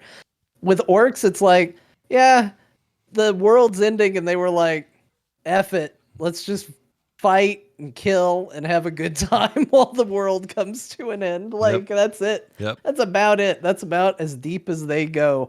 And also, apparently, they can make machines work just by believing in them. And I think that's the most ridiculous, stupid thing I've ever heard. And I love it. It's really, really dumb. Everything about I don't them know is if dumb. that's true. Again, I'm only dipping my toe in the lore, but I heard that orcs can basically make a machine and make a machine run just by really believing in themselves, and that is a joy to think about. Well, there's one right there I put in Discord. That is called the Bad Moons Gorkanaut, and that is one of the biggest sort of mech units, big mechanized units. Here, Chad, I'll pull it up for you as well. And yes, they just got to believe real hard that thing's going to work. They're like Reavers in the Firefly universe. It's like this shit's just barely holding together. And why? It's because they just like, we're orcs. Oi, oi. Hey, Space Ranger or Space Marine. Oh. Like, that's it. They're amazing. Yeah, Chad said it. They basically, red vehicles go faster because they believe that red is faster. Like, that's just how it works because they believe that's how it works. I love that so much. It's so stupid. Oh, I love it. Anyway, tying it back all to the video game. Video game has to be good to make me go down a rabbit hole like this, and that's exactly what I did. There is a bunch of extra stuff. So I did when I said I was done, and I was done, I think right at the 11-hour mark. I had a lot of people that were like, oh, it's only an 11-hour campaign. First of all, I'm okay with that. There's a lot to play. As you're about to hear, we got a lot of games to talk about, so I should wrap this up. Yeah. And the other thing is there's points in the story where they say, okay, well, people are going to go do this mission, other people are going to go do this mission, and there are campaign missions that you can run separate. As of right now, those can only really be run with other people online. Okay. And I don't really want to do that, but I was going to give it a try so I could talk about the experience here. And I did a quick match to try and get into one. And I got in, and I had picked my class. I'd been like looking at all the classes, reading and going, okay, this is what I want to be. And then the match opened up, and there were 3 of us, and we all 3 had the same class selected. And it said, you all have to be different classes. And someone immediately dropped, and then someone else just stood there, clearly making a point that they were not going to change their class. So then I dropped. And then I went, I don't want to do this. So I left, My understanding is that the developer has confirmed that they are looking into offering an easy offline mode because apparently people are literally disconnecting their internet so that they can start the mission offline and play without other people. And if people are going to that length, just give them an offline mode. Just give them the AI companions. They can't have that complicated of programming. They're not good enough. Just whatever it is, just drop them in there. If I was blown away by how good the AI was, I'd say like, okay, well maybe there's a logistic reason why you can't have AI friends on these missions. The AI is atrocious. Just give us whatever's in there and send them on their way. It's really weird that this component is online only. So I didn't get to try it. I'm not really that interested in trying it, but for those of you who are wondering, like, well, is there more to this game beyond, an 11-hour campaign? Yes, there is PvP. There are single-player missions. There is a whole leveling and customization aspect of that because people might notice you can't really customize Titus's armor in the game. Like, he kind of wears what he wears. Yeah. These side missions and PvP is where you can customize the look and you can put them in different chapters and things like that to kind of dress them up and unlock perks and new weapons and things like that. So there are legs there if that's what you're into. It's not what I was into. So I finished the campaign and went, wow, I had a great time and I'm done. Maybe maybe we'll get some more campaign content later. Who knows? The customized character stuff did look pretty cool. I saw a stream with that. It looked pretty rad. In depth, but if I could do the other mission single player, I absolutely would. I just don't want to play with other people. Yeah, maybe they'll tweak that, like you were saying. Yeah. All right, awesome. That's where we are with that thing. World of Warcraft: The War Within. Let's talk about that for a second. Yeah. It is season 1 that just started this week, and I have been playing a lot of Warcraft. Maybe as much or more than I was playing in like 08. That's how much I'm playing right now. A lot. Running a lot of dungeons. Have you done the Dawnbreaker dungeon, Beau, by chance? Yes. The one on the ship and explodes. You got to fly out and then fly back, that whole thing? Yeah, the one where you got to get on. You got to get on your mount. And then it blows up and then get back. It's pretty crazy mechanics in that thing. I have done that. For some reason, that one keeps being my random pop-up for like doing a quick heroic or something. And I've been tanking, but it doesn't matter. I've done the thing now, I don't know, 5-6 times. And I think it's really fun, but I always get lost because there's a bunch of the stuff that happens on the ground. And the map's kind of shitty at telling you where to go because your enemies are moving and stuff.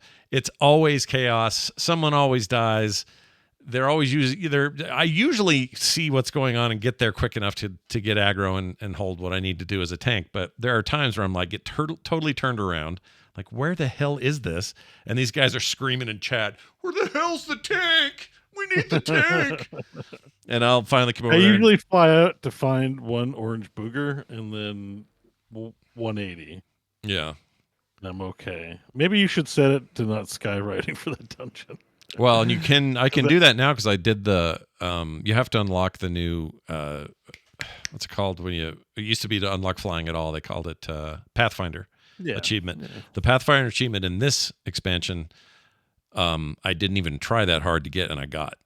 I also got all the glyphs, the flying glyphs, so I have the higher speed too. I got all that stuff. Yeah, you get it from like just completing the MSQ, I think, in some quest lines or something like that. Yeah, there's extra stuff. Some of it's world-based stuff. Anyway, I got all that done. That popped surprisingly. I was like, oh, I got it. And now I can switch between flight modes, so that would probably be a good idea in that place. But also, I didn't even have to go. I didn't use a guide or anything. I just found all the glyphs in all the zones, and I got the faster flight speed. So I recommend doing that. And you also get a mount for that. You get a free mount for finding all those. And they're just those little stars, the little yellow stars that are hidden in places up in the caverns and stuff. Find all that stuff. Free mount for that? Mm-hmm. I haven't finished all that yet. You'll like it. It's like a big bat spider looking ass thing. Well, I got a mount from the Awakening the Machine event. It's those mechas that are around in the lava place with like a firearm and a hammer. Yeah, I got that, and you can drag and ride with that. So I'm just in like a dwarf mecha right now, and I'm like, That's cool. that's my mount. I'm like, I was using the amalgam of rage from the D4 Yeah. thing for a while, but now that I got my little dwarf mecha, I'm my earthen mecha. I'm not switching off. That thing's awesome. Yeah, I want one of those if I can get it. There's a few variations on it. It was a rare drop in like the rewards. Have you done Awaken the Machine? Like where I you do have. 20 waves Yeah. of, yeah. 3 times So, now. I freaking hate that guy. He can eat me. I hate it. Yeah, I mean it's getting easier. I think as gear gets better. It's just So I'm tedious. up to like tier 8 delves solo. Yeah. I wasn't able to complete a tier 8 delve because the stupid boss does unavoidable ridiculous damage. Like it was a beetle guy, like an Anubarak Mm-hmm. guy, and he was doing an AoE for 1 million per second. Oh my gosh, dude. And if you run far away, it still does damage to you. Like it's unlimited range apparently. And Yeah, I fought that boss on an easier difficulty and I had similar issues with him. I don't know if there's an additional mechanic I didn't understand, but it felt like there was a lot of just unavoidable damage fighting him. Yeah. I think I Yeah, did well, he's got or tier 5's as high as I've attempted on my own. yeah. And he was still really hard. I know the guy you're talking about. He does that like Yeah, pulse. so maybe that it's yellow just I need pulse to thing. try a different one, but Yeah. like because I worked my way up solo because people. This is the thing that annoyed me about Nightmare Incursions and SOD, and it's hard to be mad at anyone for doing it. It's just the way that you guys play these games, and it's fine. Yeah. But apparently the right way to do delves is to like 4-man it, 3-man it, or 4-man it. Yeah. I'm like, I thought this was solo dungeon content. Why are you guys cheesing the delves for? What the hell is this It's shit? both. It's always been solo up to Like 4 that. players or whatever, but yeah. Yeah, I said like, fine, do it. I think the game should just. I mean, I think it should be if it's solo content, it should be solo content. But whatever, I don't care if other people are doing it. But now it feels like I'm doing it the dumb way because I'm doing it solo. And I'm Yeah, that's I had a similar feeling on delves. Like I don't really like delves because again, I was excited about solo content and I started playing it and I immediately was like, "Oh, this is content meant for groups." Yeah. Like, yes, I can get through it solo. No, I am not having fun, and I believe it would be more fun with other people. So just unfortunate. I haven't pursued any more than like just getting through the ones that pop up on my quest log because I just am not the biggest fan of it. It feels like I don't know. It feels like they're like, hey, play through a small like dungeon-like experience, but slightly less visually interesting, and you can potentially do it by yourself. And it's like, well, I didn't think dungeons were that fun to begin with. Now it's just me by myself doing it. Okay. I do like how they are more variable than I was worried. I was worried it was going to be very samey, the same ones, and I'm seeing a lot of really different stuff, especially at higher tier levels, that happen in those same places. And yeah, there's new missions, like there's new like stuff that like it's a whole new thing. Like instead of rescuing people on a minecart, and one of the first ones you do, it's a lamplighter that you got to help burn out. Yeah. Things on the one I was doing had eggs everywhere. Oh yeah. Like just literally the whole place was littered with legs on tier 8, and it was like you couldn't clear them out or anything. You just have to make it through the whole dungeon without triggering them. I thought it was neat as a single player experience, like a challenge. Yeah. That's why I was disappointed to find out you could just cheese it with a bunch of players, and that made me sad. But that's like, again, Nightmare Incursions and SOD sounded like a great idea till they made an add-on for it. Yeah. And what you got to do, it's basically Warlords of Draenor. You just got to do a circle over 100 times so you get your rewards as fast as humanly possible. Yeah. It's like, well, what's the point? Like, I want an actual challenge. Yeah. And I think the delves, like, they were like, when I was doing the tier 8 one, I didn't get past the boss, but like every pull, I was like, oh, I have to try not to over pull. Like, I gotta just try and pull this guy.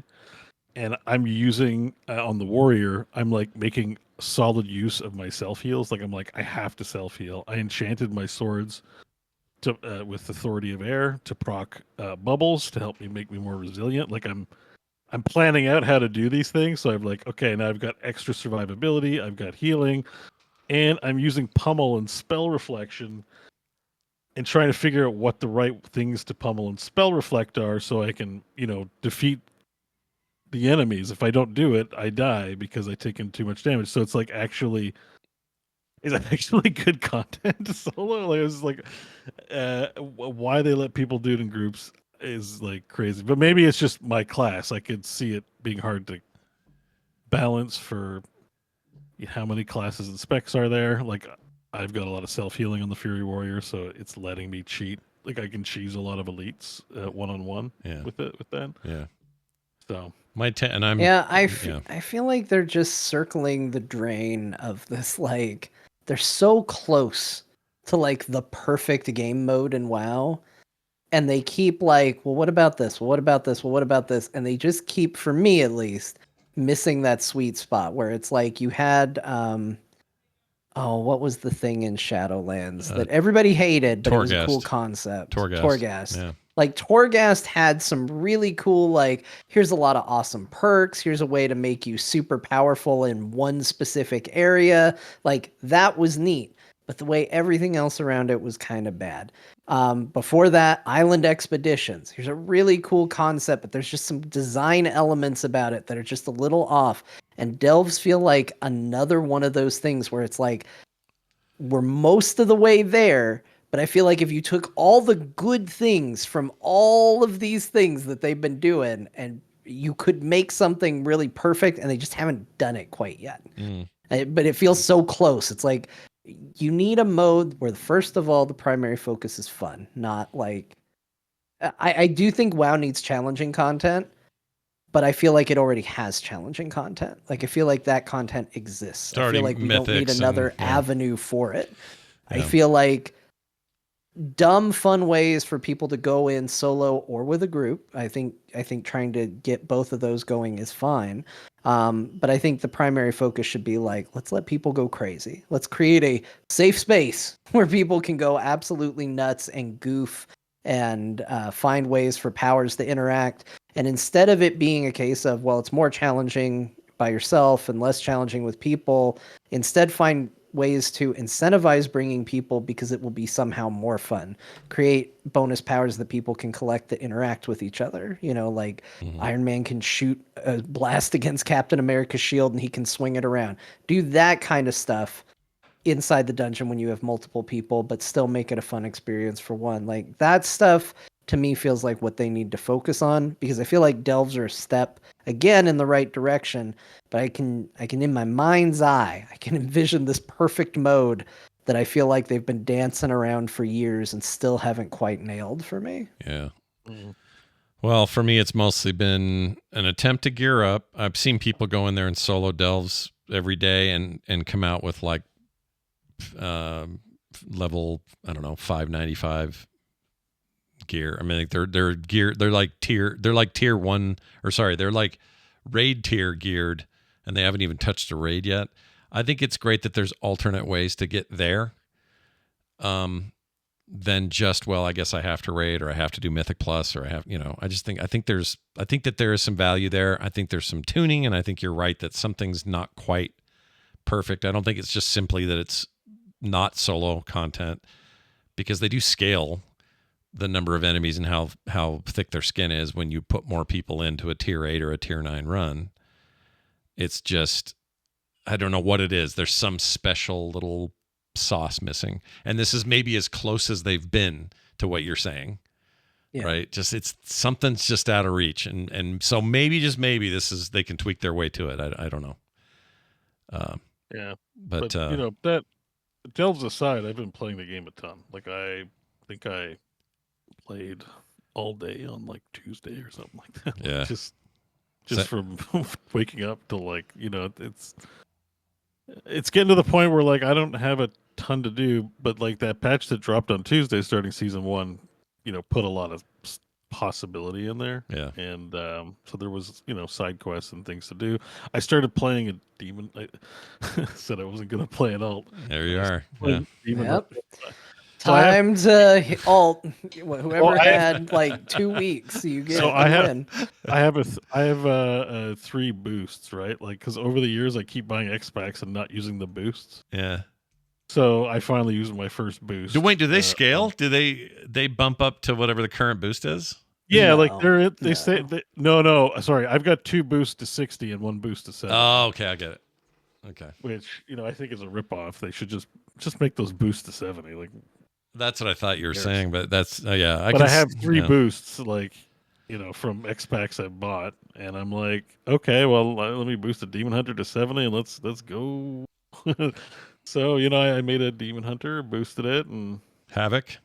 Havoc. Yeah, for sure. Yeah, and well, I mean, it's just it's a lot of buttons to get used to if you're not doing organically starting. Like the benefit kind of it starting at level 1 and growing with it is learning. Yeah. But I've played a bit of Demon Hunter before. It's Yeah. And also, as John said last week, it's all Heroes of the Storm moves now. Anyways, you literally have the hunt as a move. Yep. Yeah, it is. I know what this does. Yeah.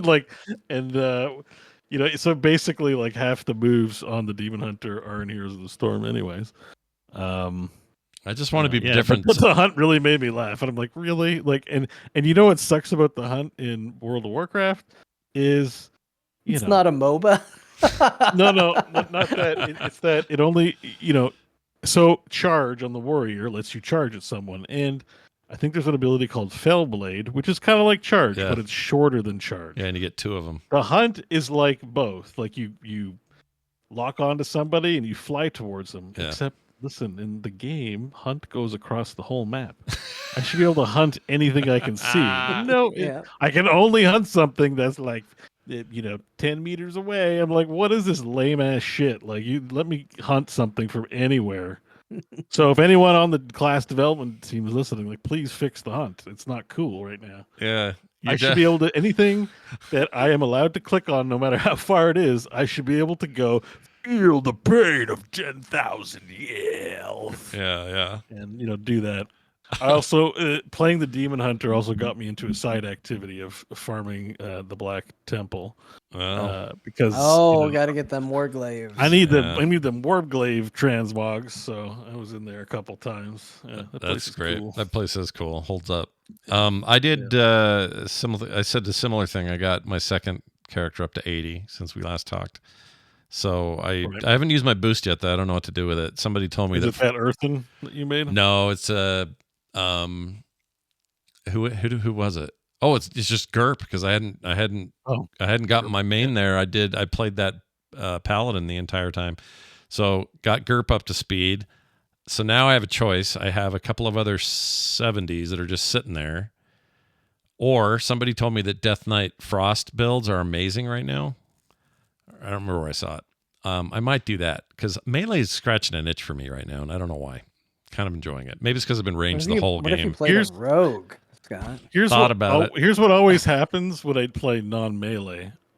I'm like, oh, this is sweet. It's got I shoot sweet lasers, or I've got a gun, and then it's like, oh, I gotta walk up to the mob I just killed to pick stuff up. This sucks. See, it's fun to charge in, already be at the mob, and when you kill him, just click and pick up the stuff. But when you're at range, it's like, oh, sweet, I killed him. Oh. Well, I want to walk over there, but I got to pick up the stuff. Let me go walk over there and pick up the stuff. I mean, if it's a single target kill, I get it, because that is a distance to go for one stupid dead, whatever it is you killed. But usually I wait until there's a lot of slaughter, and then I just, I get group loot, and everything just comes to me. Yeah. I mean, I'm overstating a bit because I did play a lot of Hunter and Sod, but it's still, that was like a point of aggravation. I'm like farming like I'm getting skins and farming stuff, and it's like, I gotta walk up to the thing. And isn't there a pet? I think there's a pet talent now that I can send a pet to go get the loot that's on something. Oh, really? Yeah. I can't remember. Yeah, see, I shouldn't make too many assumptions about retail because they've changed so much about the game. But I know that was for a long time a pain point whenever I tried to play a range class. Was just I gotta walk over there and like battle's over. It's not exciting. Like if you run up first and you're charging in, it's fun because you're like, yeah, I gotta get you. But at the end, you're like, okay, it's over. I don't want chores now. So. Yeah.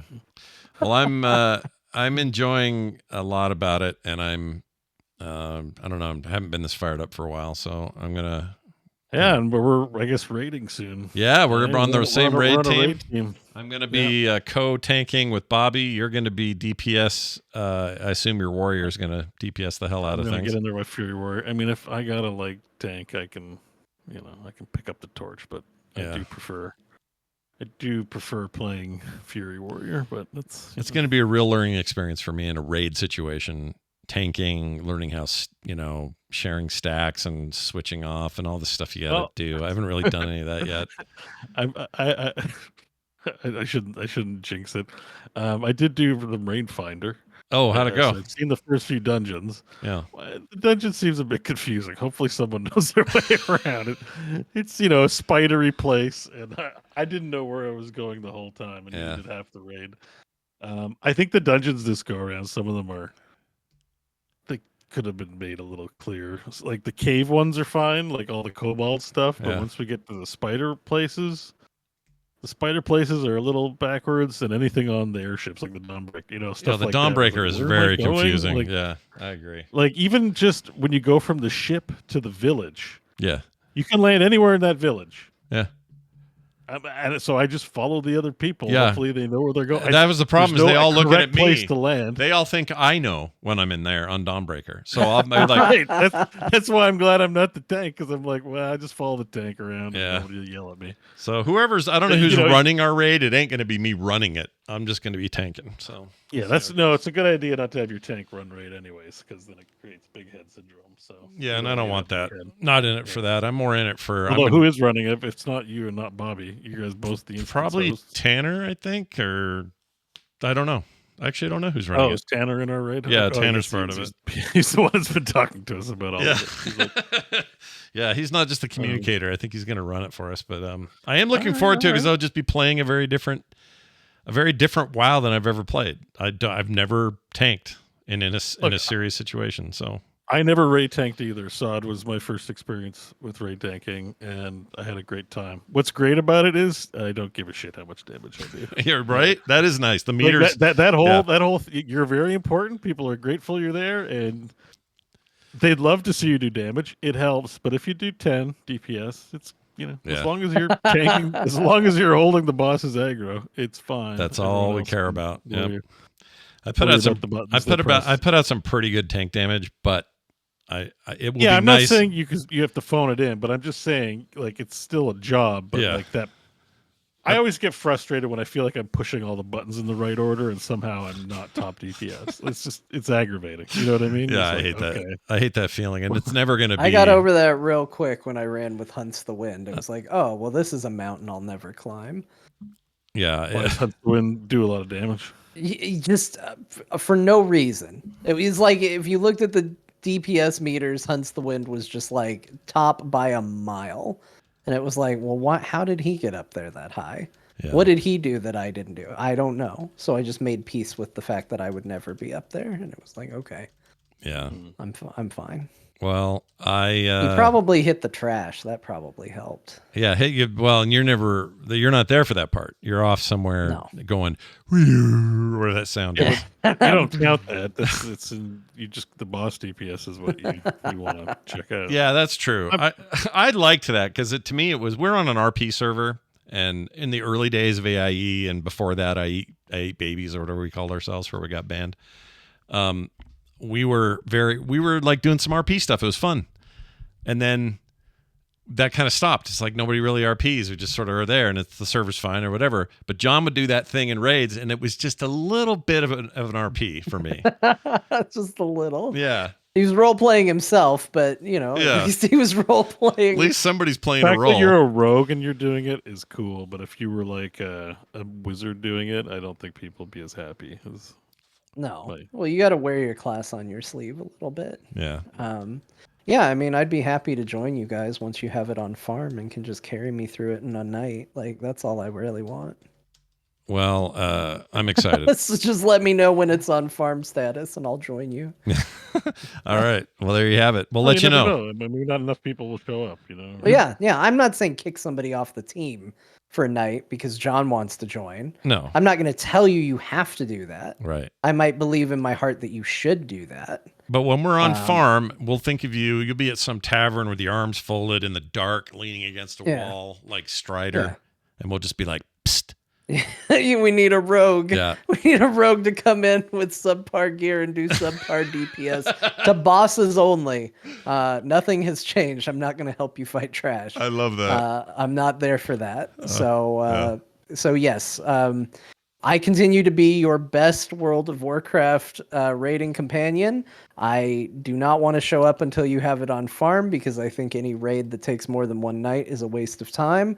I will not help with trash pulls, and I will be rolling for loot and expecting an opportunity to win it. So that's where I'm at with WoW raiding. Well, there you go. Send invites to Eos on Earth and Ring. There you go. I'd be happy to join you. Yeah. With their huge swords and her whatnots. Yep. All right. Anyway, ongoing that game. I played a game gifted to me by the great giver of gifts, Shatterproof. starting to sound like a standard thing every week. But he gave me a copy of a game I've been eyeing called What the Car, and I think we talked about it last week, maybe a little bit that it was coming out.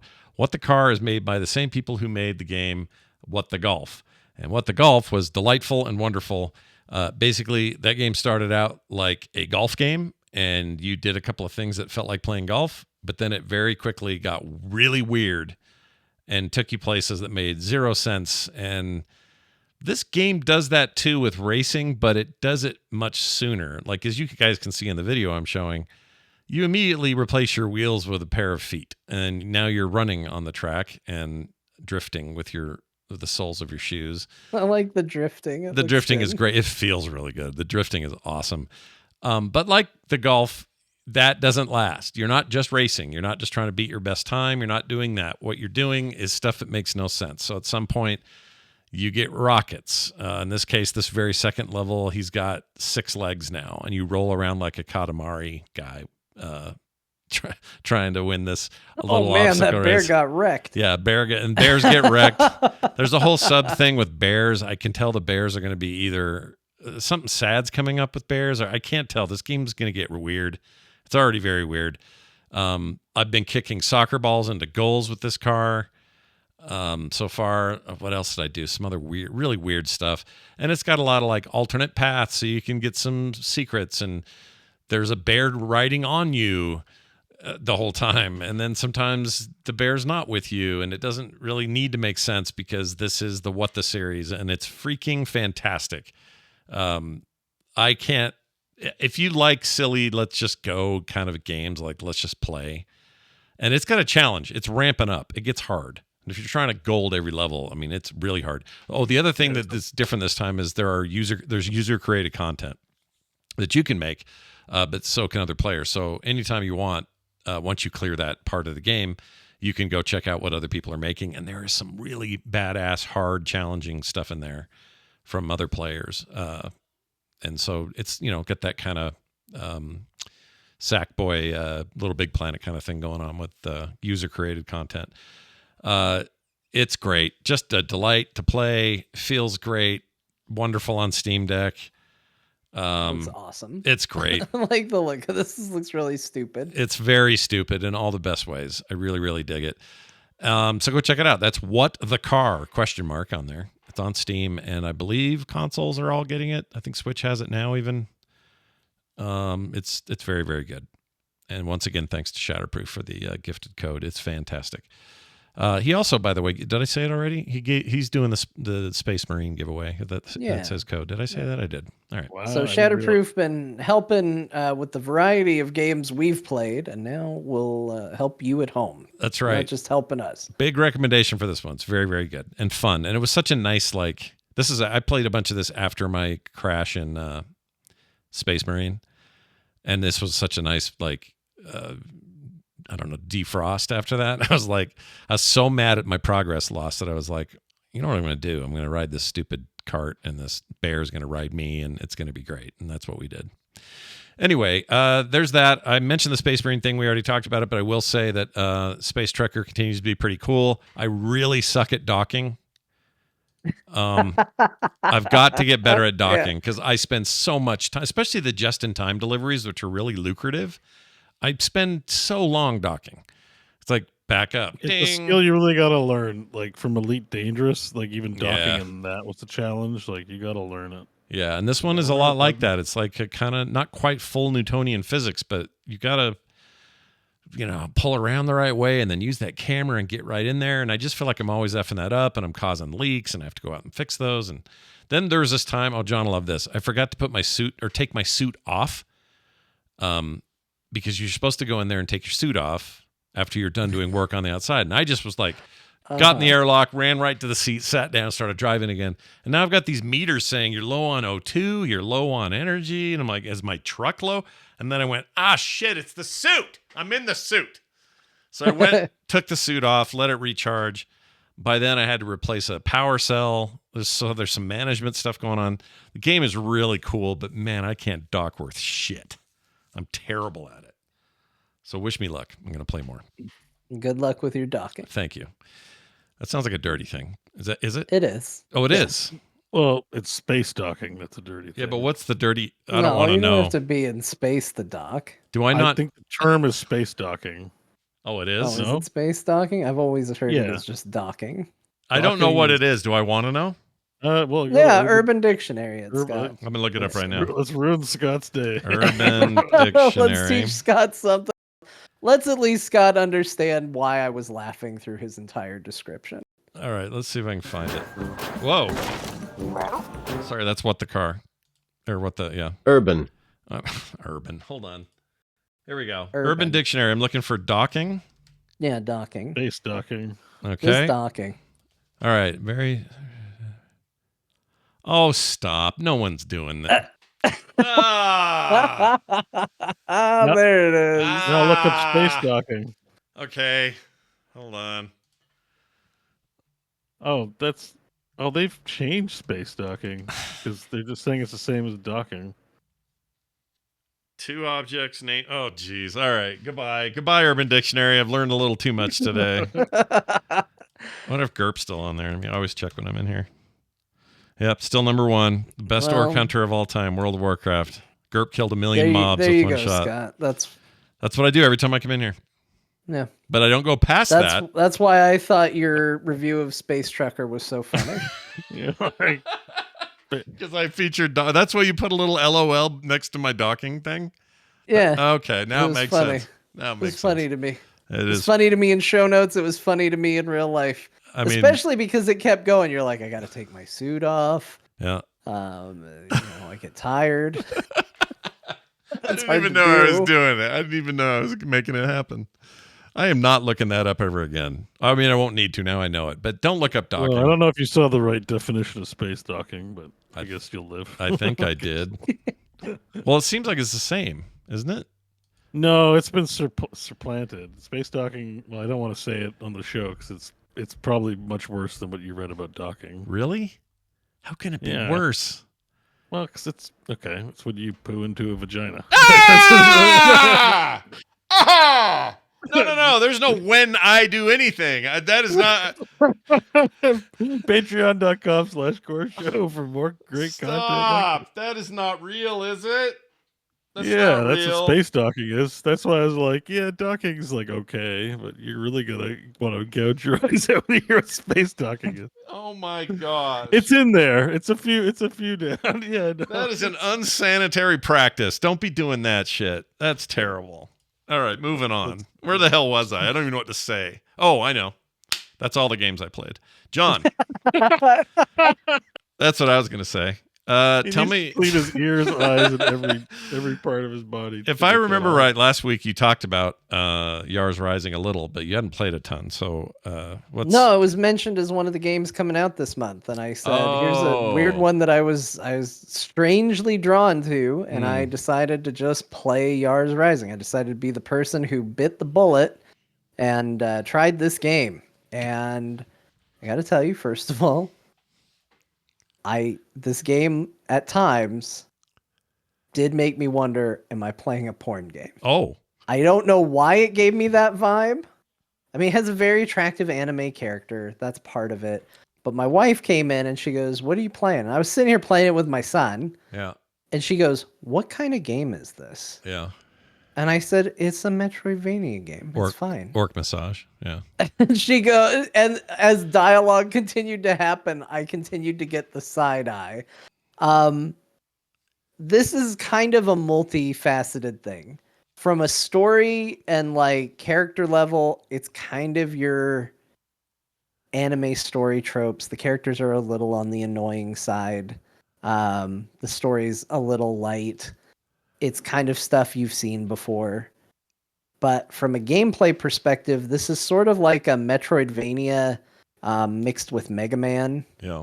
And occasionally you play like a Yars Revenge style hacking game that also riffs on other Atari video games. Okay. So the story is basically you are this girl. She goes by the moniker Yar as like a hacker name. She has a mysterious tattoo, which is a sprite from Yars Revenge. It has a lot of ties to Yars Revenge, but it is, in essence, a Metroidvania style platformer with a lot of like the first ability you learn is shooting, which is basically like Mega Man. You get a little buster that you can shoot. Yeah. And that part of the game is really good. I've really liked the controls feel good, the fighting feels good, the world is very colorful, very well designed. It's all in a kind of a cyberpunk type city and facility. And then there is also this hacking element where you can go and you play Yars Revenge as your hacking minigame. Okay. You know, they always talk about like what's the hacking minigame. In this, you're basically playing some variation of Yars Revenge. And so the rules change, and sometimes they throw in other Atari properties, like Centipede has been in there and stuff like that. Yeah. The nice thing is this game is at least aware of the areas where it might not be that great for other people. So the main character got a little on my nerves. She kind of has commentary everywhere you go. It didn't bother me so much that I turned it off, but there is a setting that literally turns off her chatter. So clearly someone there knew what was going on. Now, sometimes it can be helpful. Like sometimes you go into a room and she'll go, I don't think there's a way to get through here yet.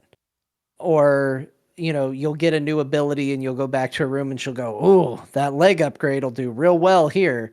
But she's got like commentary for a lot of the rooms. And if that gets old and you don't like it, you can turn it off and she won't do it. Okay. The other thing you can do if you don't like the mini game is you can make yourself invincible during the mini game. Okay. Which nullifies a lot of the challenge of the mini game. Because and this one I did do, I've done once because you're playing basically a mini quick version of like an old Atari game. And sometimes you're not good at it. I didn't do a good job and I was getting frustrated.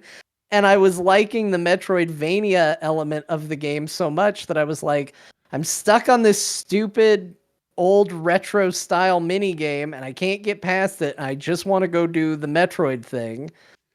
And so I was like, I'll just make myself invincible and then I'll go back to it. And you can turn that on by default. You can turn it off, or you can say like, hey, in select ones, let me decide that I want to be invincible just this time. Okay. So they kind of know. It's clear that they know their audience is going to be maybe into all of it or into some of it. I have found that I'm not that excited about the retro style arcade business for the hacking. I don't find that stuff quite as fun as I find the exploration and all of that. So I turned invincibility on and was like, okay, I don't need to worry about this. And the fact that they let you do that again tells me that they know that there are players like you who are like, okay, I'm not trying to be a pro Yars player. Let me just get to the rest of this game that I want to see. Yeah. And I will say this, it's cool. It really has held me. I think I'm about, according to the percentage, because like a lot of these games, it's given me like kind of a percentage. I think it's tied to exploration or items collected. I'm about like 56% through the thing because I played a lot of this game. I really like it. I think it's really, really good. I think the art's great. I think it sounds great. I really like the style. It controls the way you want. The upgrades have been really cool. The way you upgrade the character is they basically give you they look like Tetris pieces, and you fit that into her tattoo of the Yar glyph, and you can do any sort of combination that you want, but you have to work within her tattoo sprite. So, you might get something that is really super overpowered, but it takes, 4 or 5 slots in that tattoo. So you're not going to have a lot of room for other things, which also made turning off the hacking or making the hacking invincible that much better, because I was like, okay, well, now I don't have to worry about all those buffs to the tattoo. But I think if you like retro games, like that tattoo thing is kind of fun to mess around with too, or the hacking minigame rather. Sure. So I do think there will be people who like all the aspects of it. I kind of just like the one. I kind of think it's just a really good Metroidvania style game and have been having a lot of fun with that. But it does that so competently that I don't think there's anything wrong with ignoring the hacking aspect of it. I think people will like that too. Interesting. It's reviewing really well. Not a ton of reviews yet, but seems to be doing okay. Yeah, I kind of want to finish it before I review it, but I'm having a good time with it, and I think this thing is pretty cool. And I really like the style of it. And again, it gets the things that are, in my opinion, the hardest to get right, which is it controls and plays very well. Yeah, these guys, the Way Forward team too, they're known for pretty good. Like they did the recent Contra Operation Galgua, whatever it is. They did the River City Girls thing. Like these guys know their weird combinations of like retro and new. Yeah, and then I saw they did a bunch of the Shantae games, and I was like, oh, well, that explains why I might have mistaken it for a porn game, even though it wasn't. I was like, because I felt that way whenever I saw those games. I was like, it's an adult game. Yeah. And it's like, no, it's just a very popular alternative platforming type style game. I was like, okay. Yeah. But from the outside, it kind of looks like a porn game. Yeah, the main Shantae character is it looks like she's about to stop and go, hey, we have some time. Okay. Have you heard of space docking? Anyway. Well, oh, no, don't say that. Now I'm ruining Shantae forever. It's Beau's fault. I blame Beau. Yeah. All right. What else you got going this? Oh, tell me about Emberaward and why you think tower defense will finally be my genre, because I don't think this is going to work, but let's give it a shot. No, it isn't. I wrote it in there to get you suckered in. I said, will Emberaward be the tower defense game that brings Scott around?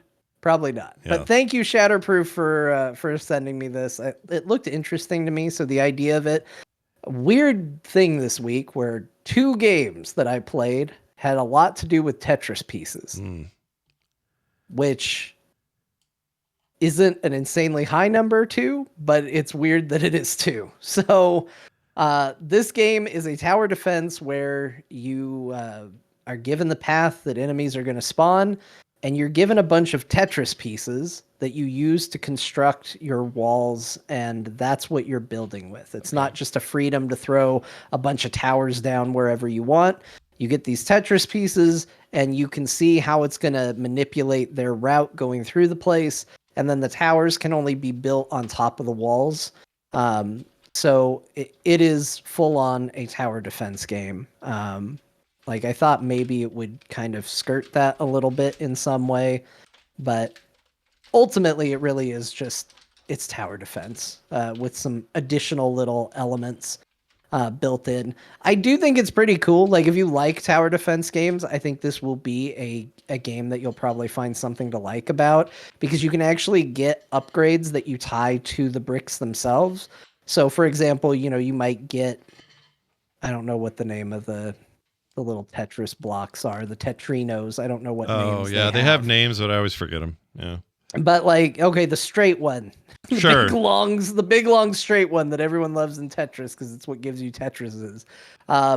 Like you might tie something to that says, okay, anything I build on this piece is going to do significantly more damage. Yeah. So you can build individual upgrades on the pieces that help you then plot out your route. But ultimately, and this is where I think Scott's going to lose interest. As cool as all that little minutia is, Yeah. then there's a part where you say, okay, send the wave, and it's a tower defense. Boo! Boo! No thanks. I wish I didn't hate 'em. Emberaward. Yeah, I wish I didn't I wish I didn't have the distaste I do for those things because I know there are lots of great games out there that are essentially that. I just can't. I can't do it. And quit emailing me and saying, "Well, what about Loop Hero? It's basically that." No, it isn't. It's not even close. It's not even close. If anything, it's reverse tower defense because I'm adding things that are making it harder for me to move around. So anyway, quit with that, everybody. You know who you are. Awesome. Hive Jump Survivors. I've played this. What do you think of this game? Yeah, so this was sent to me by Taz. Hive Jump 2 Survivors is a mouthful, but it is another one of those vampire survivors-like games. In this case, I haven't played a ton of it, so there are other characters. I don't know who they are yet because I only have the default one. But you look like Master Chief. It's a survivor's like. It's gonna play like those style games. So far, I think it's pretty good. It's pretty fun. It falls into the kind of passive camp. A lot of it is done for you. What this game adds is a jetpack, which allows you to launch over obstacles and launch over some enemies in the game. The only things that I haven't loved about this game is, so I do really like the aesthetic of the game. Like, Yeah, I think I it do too. looks really cool. The only problem I've had with it is, in keeping with that aesthetic, some of the upgrades and things like that kind of start to lull you into kind of this samey kind of feel. And there is a way to upgrade through the upgrade path, like your inventory, but you're only given like 3 inventory slots, and it doesn't feel like nearly enough. So on my very first run, I found that I very quickly got to a point where it was like, well, here's the upgrades they're offering, and I can't take any of them because I've already upgraded things to a certain level, and my inventory's full, and there's no reason for me to throw out something upgraded to pick up a standard of something else. Yeah. So early on, that's feeling a little bit like, that's not my favorite thing, because it's kind of limiting that super overpowered feel. Right.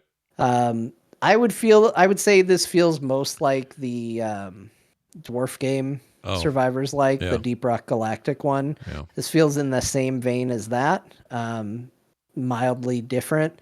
I think so far I prefer the Deep Rock Galactic one, but I mean, this is very fun. And if you've sunk your time into a lot of these games and you like this style of game, you will also like this game. It falls right in line with it. The jetpack is really cool, but I was a little unclear on what it does and doesn't dodge, because I would do it and I would feel like I got hit by some things, but not all things.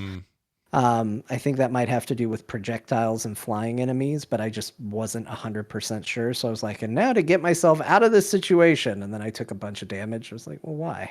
I'm not 100% sure why. Yeah. But I had the same problem. Overall a cool game. And again, we had a ton of these, and it's kind of dropped off. So if you like playing these and you're itching for one, like, I really liked the look and feel of this. It's another good one where it looks like they're actually aiming the weapons at the enemies, which is a weird thing that I nitpick on, but really like when it happens. So yeah, I like when they're aiming. Yeah, it's not just you pooping out AoEs and stuff. Yeah, I like that too. The art style is really, really cool. That's maybe my favorite part. It's chunky. Yeah. It looks like it's off an old console. Like you would believe if somebody was like, well, this is actually the origin of the Survivor-like games. You know, this came out back in, the graphics are better then, but like, you know, on the Sega Genesis, this was the first one of these games. Yeah, it has a Genesis vibe to it, actually. I think that's fair. Cool. And some comfort gaming. What are you doing there? Yeah, so even though I had a billion things to play and I didn't get to all of them, I still took a little bit of time to just play things that made me relax and just were a vibe. I got into the Final Fantasy Pixel Remasters again. That is Kyle Ferguson's fault. He's to blame for that. And that game, I think, is just... I think the Pixel Remasters in general are going to be games that whenever I just want to kick back and chill and play a video game, I think those are going to be frequent return tos for me.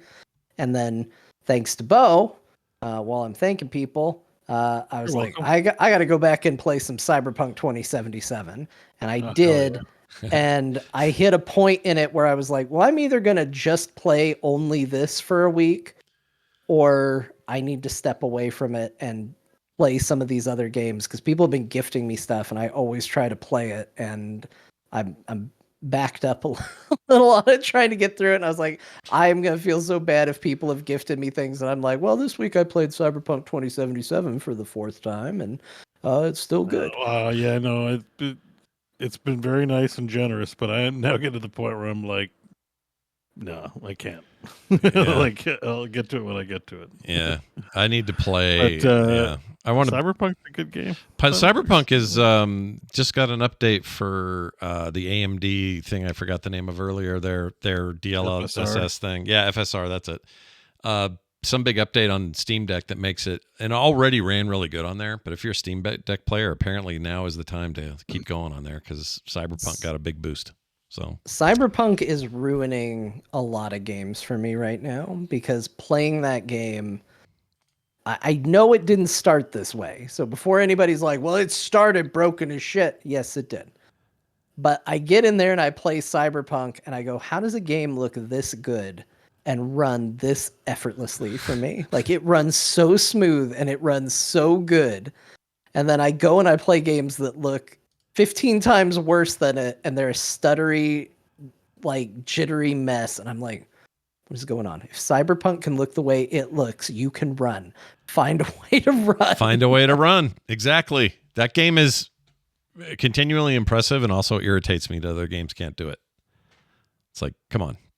I know it's complicated, but it's not my job as a consumer to understand how complicated it is. No. I'm a simple man.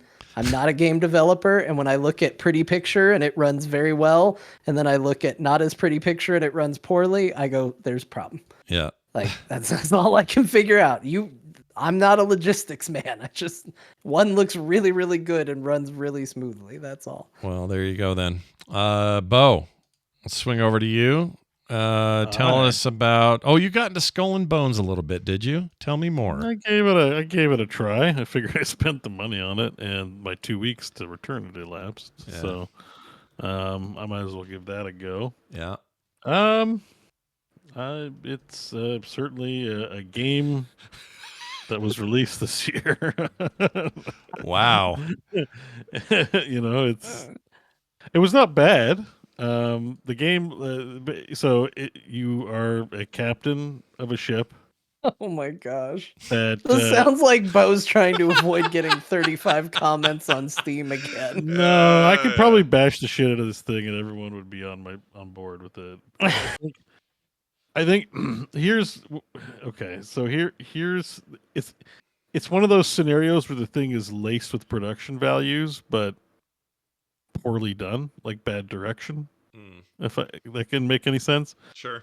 The premise is that you're a captain, and it starts you off with this whole notion that the way it's so weird. I destroyed like 50 ships. Now, in gaming terms, it's like, because they give you like a little bit of a sampler of what it's like to have all the unlocked abilities, and then you got to start from level 1, right? Kind of Metroid-like. You lose all your stuff. And but narratively, it's weird. So like, I'm in the sea. I kill a whole bunch of ships, and then I still get my ship blown up because plot armor. Mm-hmm. Yeah. And then I'm on an island, and they're like, "Man, this guy's gonna be mad at you. You lost his shipment. That's the whole thing you were doing." And then you talk to the guy, and he's like, "I'll chill with you." And he's like, "I'll give you a boat." And I'm like, "Why do I get a boat? Like, you're just a captain who gets a boat." It really doesn't make a lot of sense, Yeah. And I think that's the weird thing, is that the game's pretty granular in that it lets you hang out on the island, as you're showing right now, But the fact that you have a crew is just assumed. Like, it's just, I don't have to earn crew. I don't have to, like, try to talk people into it. They don't. The setup is. I played about that far too. Yeah. And the setup's weird. It's like you crashed. It's really all weird, destroyed. Yeah. Everyone's dead. But come here. We'll just give you this stuff. I don't know. Well, and I think the point is valid in that, like, a lot of these games, on some level, you're trying to get into the immersion of it, and it doesn't help that the stuff just makes it feel like a video game. It's like you're captain because that's the game. It's a boats game. Yeah. So, and then I'm like, well, why do I even need to see this stuff? But anyways, the production values are really high. I got a quest and I went out and I sunk a couple boats, and combat, it was just kind of okay. There's nothing super, like Sea of Thieves is very tactical or, slow, methodical and all that. This is like almost like just, hey, your boat's like a third-person shooter. Just the impression I got is like, oh, this is an MMO where instead of a person, you're a boat. Kind of, yeah. Like, because it gave me a quest to go sink 2 ships, and then I go back to town and I get unlock stuff, and I got a quest to do some other stuff. And also, the ships are rats. Right. Ships are rats. Yeah, an MMO quest. Like, yeah. It wasn't. I don't know. It isn't compelling. I don't find myself going like, man, I want to play some more of that. But I can't. The graphics look good. It's got a lot of UI, but I mean, World of Warcraft does. It's not the end of the world or anything like that. I just wasn't that interested in it. That's all I got. I kind of came away with the same vibe. I was trying to find the fun. I played. This is a few weeks ago, so I can't even remember half what I did. But it was enough to go, oh, okay, I understand what this game wants me to do mechanically, and it does feel piratey, but not in a deep way, the way that Black Flag did, another Ubisoft classic, because Black Flag had character development and interesting motivations and all that other stuff. This has none of that. It's just, no wonder this was stuck in development hell, because they're just like, well, hey, you're in a boat. Well, yeah, they do a lot to give your boat personality. Like, you'll sing shanties, sea shanties while you're on the way, which is cool. But nothing about anyone on board, right? Like, there's no. Yeah. That seems crazy, to be on like a ship full of people and to not have like even an FTL, right? Like, yeah, they're just nameless blobs that you put a name on. You call your guy Bob, but when Bob gets sucked out of the airlock, you're like, Bob is gone. Hell no, Bob. Like, yeah. But like, you'll get pummeled with shit, and everyone on the ship is invincible. Like, there's, you know what I mean? Like, it's just like none of it matters. The people are just there because plot, like game reasons. It just doesn't have a lot of heart and soul, or any at all. And it's just I couldn't find the fun. This is totally my same. This is my exact same review so far. I think I need to give it more time. Like, it is a game that functions. They technically released something that is a game, and but I just couldn't get into it. And the sale was good. The price was right. It was like, okay, let's give this a shot after all the talk about it. And I know there are some players are really having a fun time with it. I know I need to get farther to find some of that fun. I realize that neither of us are that deep to make a big judgment call, but a lot of games need to grab you pretty quick, and this one is slow with the grab. I just don't know how much, like, because I'm doing it WoW, right? It's like, here's a quest, go do this thing. Here's a quest, go do that thing. Somehow the way the presentation is in this is like not super engaging to me. Yeah. I'm gonna go back, but I'm not in a rush. I'm not in any hurry. The world's not that interesting either, to be honest. It's just a bunch of water. Yeah, and it's like, you may say that about Sea of Thieves, but like the water in Sea of Thieves is like a whole game mechanic, right? Like, it's interesting. Yeah. There's just nothing interesting for me here. The story of this game is that it was originally supposed to be DLC for Black Flag. It was like a more piratey add-on to Black Flag, and we're talking like 13, 12, 12, a while back, 2013, I think. I think's right. Yeah, and so then once they pivoted, it was, I don't even think they announced the pivot until 2015, and then all these years of delay, and then so to finally play it, you're just like, well, they had to have figured it out in that much time. I mean, that's a long time to delay a thing and work on it. you'd think that just, this polished to all hell and back, and while it is pretty, it's just, it feels void of something. I can't really put my finger on it. You said soulless. Maybe that's it. I don't know. It's something. Yeah, it just doesn't have a lot of spirit to it, I find. Like, a game might have a narrative that captures you. It might be thumb candy. It might be a really good simulation. Of that's sort of, I was hoping for a little bit of that, like to see what the, like, yeah, your guys, yeah, you can buy food, but like you can get food, but it's not like you need to feed your people. Food is just a buff. Right. It's all like, buffs. Like being well fed in Warcraft. And for some reason, just the way the game's presented, like I don't really want to play an MMO where I'm a boat. Also, the feet on the ground segments don't feel as good as Assassin's Creed running and yeah, movement. I mean that was the thing, is like it seems like it does a lot of the things that any of the Assassin's Creeds that have sailing in it did, but it's just lacking. Like, this is the game that came after all of that, and somehow it's lacking fundamentals that made that so great, where it was like, I don't think you were never really at risk of losing your crew in those games, but Right. like you knew who they were and you cared about them. Yeah. And you were like, you recruited them in the world.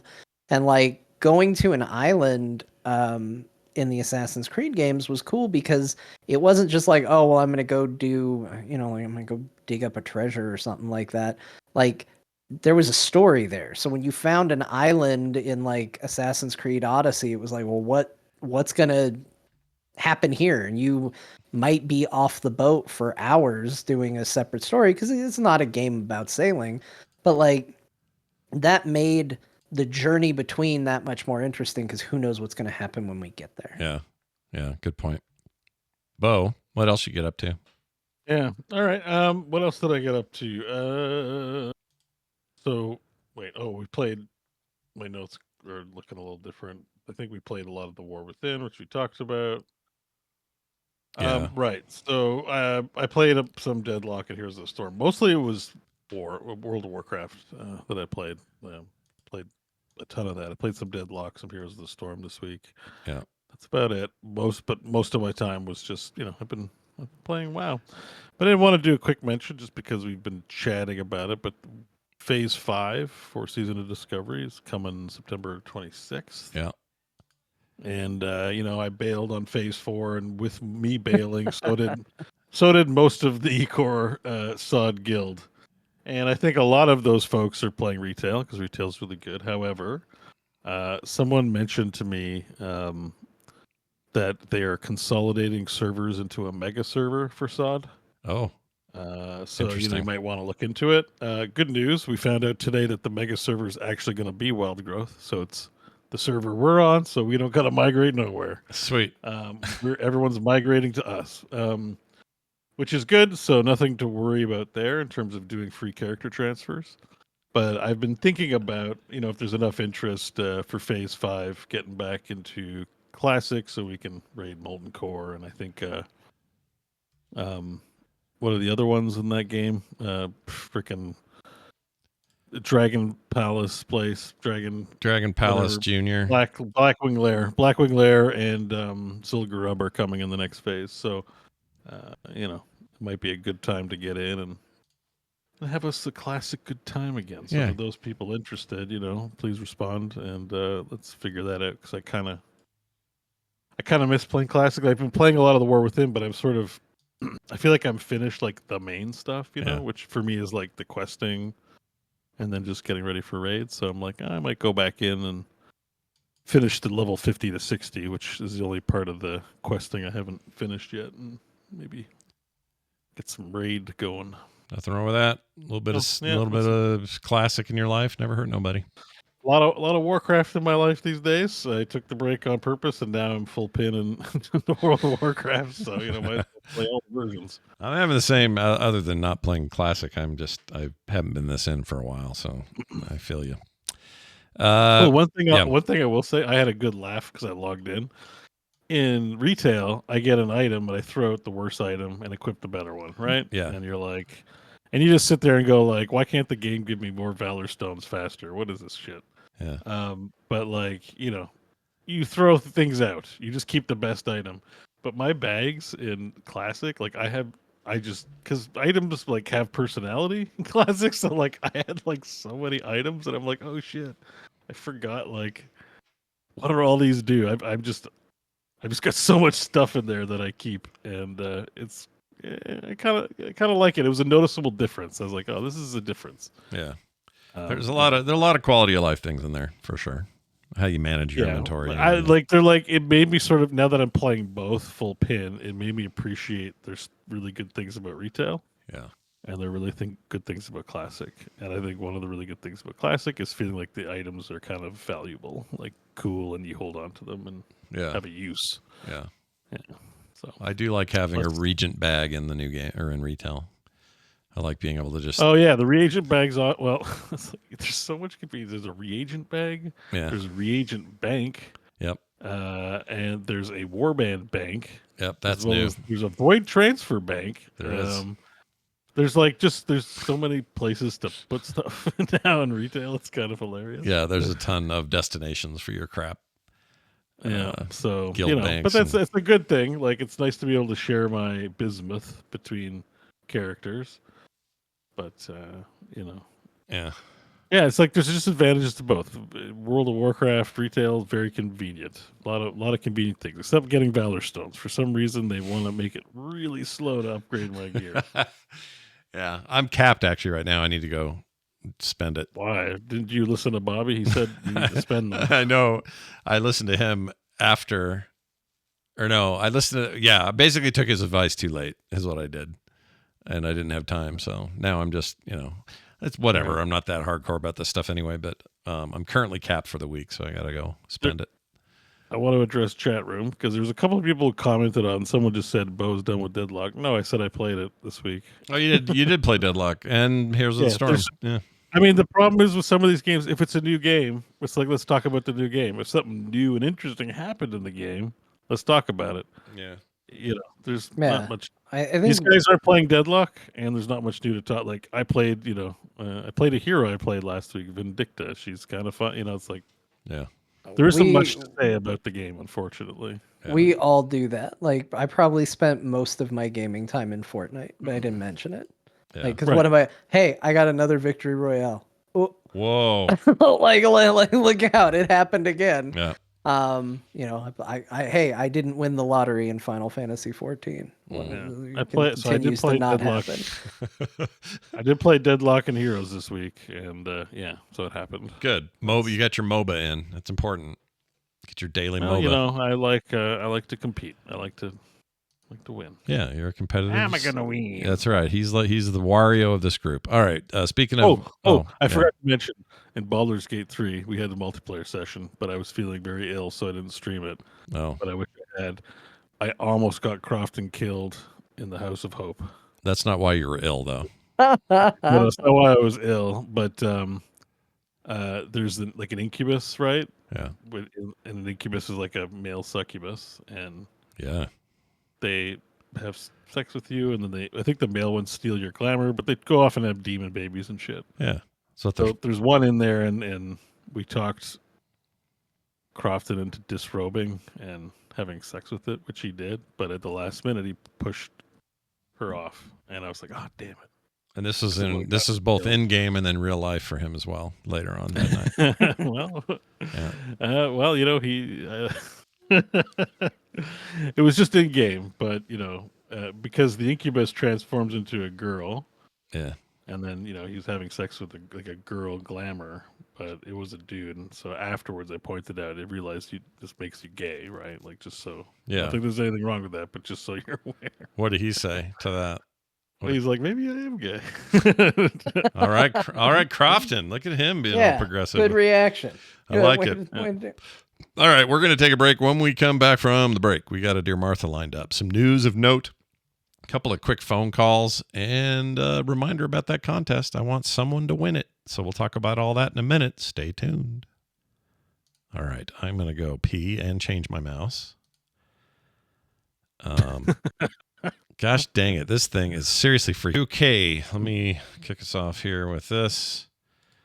All right, we're back, everybody. Welcome back to the program. We're going to dive right into this week's Dear Martha. This is a hard question. John, I don't know if you've read ahead or seen it. Mm-mm. Okay, good. Corn Pops 45 wrote in. That's a great name. It is a great name. He says, personally, I would love to hear what John's character, he spelled it with an H. John's character would write home about based on why Master Chief or Chief is cooler than Duke Nukem. Says Corn Pops 45. Why Master Chief is cooler than Duke Nukem? Yeah, this is a strange request based on, honestly, the most random pairing I've heard. Besides all the ways. Yeah, so this is challenging okay. probably, but do you feel all right about it? You good? Yeah, let's do it. Let's go. All right, I feel good about your attempt. In 3, 2, 1. My dearest Martha, war can be hell. And let me tell you, sometimes that's a hell isolated in camp. We have 2 new recruits to our campment, and on one side we have the Master Chief. John is his name. John Spartan. It's not it, but I can't remember the rest. It'll work. On the other side, we have Duke Nukem. That's the main character from Demolition Man. On the other side, we have Duke Nukem, who is getting up there in years, but he's also joined us here on the front. And honestly, when these two get together, they're a bit unsufferable. They love to regale us with tales of their times, their glory days, in the first-person shooter wars of the ever since video games came out.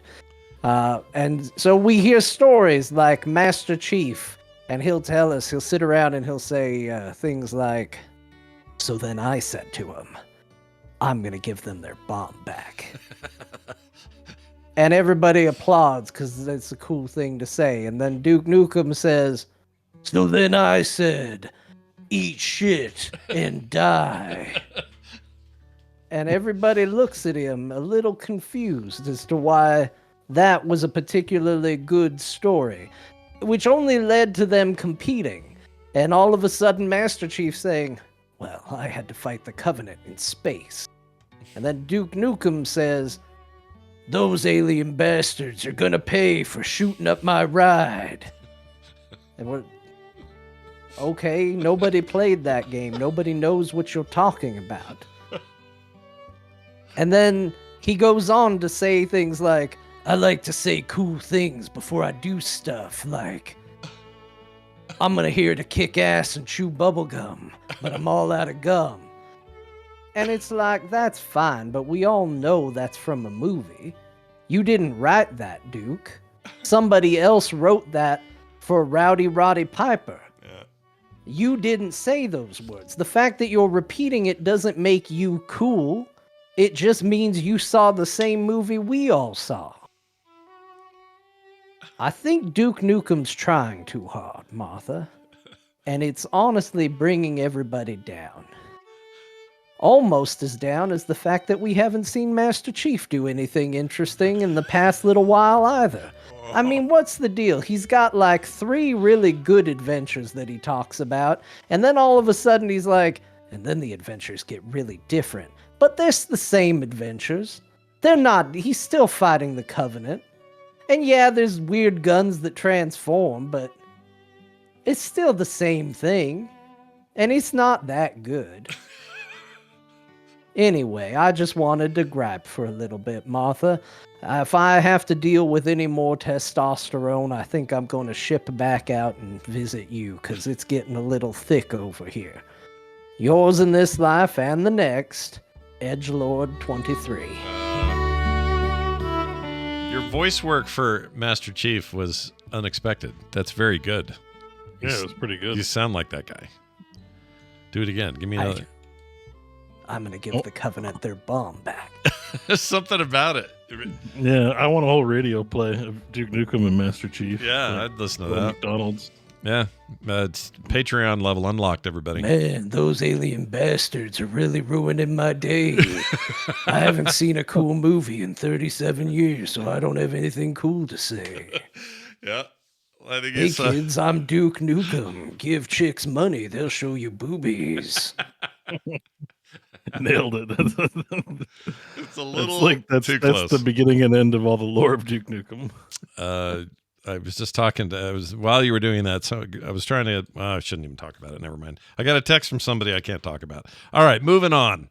I don't know why I even brought it up. It was in front of my screen. I shouldn't even brought it up. Fantastic. Moving on. Let's do, Thanks for the updates. You bet. Anytime you guys need an update on who I'm texting. Dear Martha, can I hear a story that doesn't really go anywhere?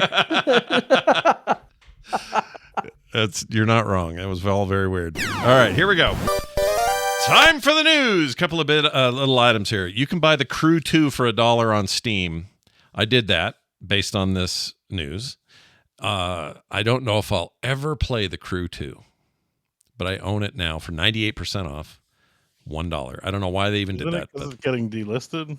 I don't know. Actually, my understanding, so this was also in the news. It probably should have been a news story, but it sounds like, they kind of just removed and erased the Crew 1, but apparently there are preservation efforts being made for the Crew 2 and subsequent games. Oh, yeah. So this seems like it's on the tail end of that news. It's right. $1. That's right. If That's it's what it worth was. $1 to you, now's the time to do it. I think you have until like the 27th or 23rd or something like that to get it. So I forgot this was an actual story on Daily Tech News Show. It was on an episode I was on, and we were talking about the delisting and what it meant for people who already owned it, which shouldn't affect them at all because they already owned it. But it's a rights thing. Something else is getting pulled soon. Forza 4 is getting pulled soon. Same thing. It's usually music rights and car rights. Car brand rights are expiring, so they have to pull the games. I think this is their goodwill effort to say, I know we're pulling Crew 2, that sucks, or Crew 1, and that sucks, but we'd like to give you a screaming deal on 2, and that's what this is for. I think it's probably a good gesture to do what they're doing. What if instead of listening to asshole car companies that don't want you to make your video game fun anyway? Yeah. What if, here, let me pitch you guys an idea for a video game. I like this. We had the Sony guy here earlier. Now we've got this. All right, go. We do a car game, okay? Okay, go. But none of the cars are like brand name cars. Okay. Now I know that sounds bad because you really like, your brands. You're American. Well, not Beau. But, Scott, you're an American, so you love brands. I do. I love brands. And so we get rid of the brands. But what that frees us up to do is we can do crazy damage to the car. We don't have to pretend like they're invincible. Okay. So when you wreck, I'm thinking, what if we go slow-mo and you see a ton of damage and it crinkles up and it looks awesome? Mm.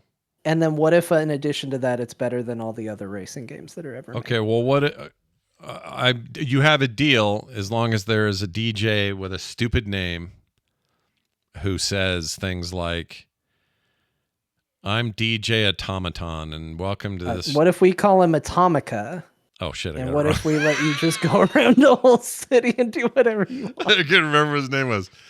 Can we get one licensed song from Guns N' Roses, though, to make the Paradise song, and then we could call it Paradise City? Yes, but more importantly, we're also going to get a licensed song from Avril Lavigne. Oh, shit. All right, well, now I'm in. I'm buying whatever you're selling. Let's do it. There you go. We're in. We made it. Yep. I think this could be the best racing game ever, and maybe we should put more money towards making more of those. I know people, car nuts, like people are really into car porn. They want their brand name cars. There's a reason Forza and the Gran Turismo series are so beloved by so many. I get it. I totally get it. However, I am with racing games like I am with football games or sports games in general. I don't need the brand name expensive license.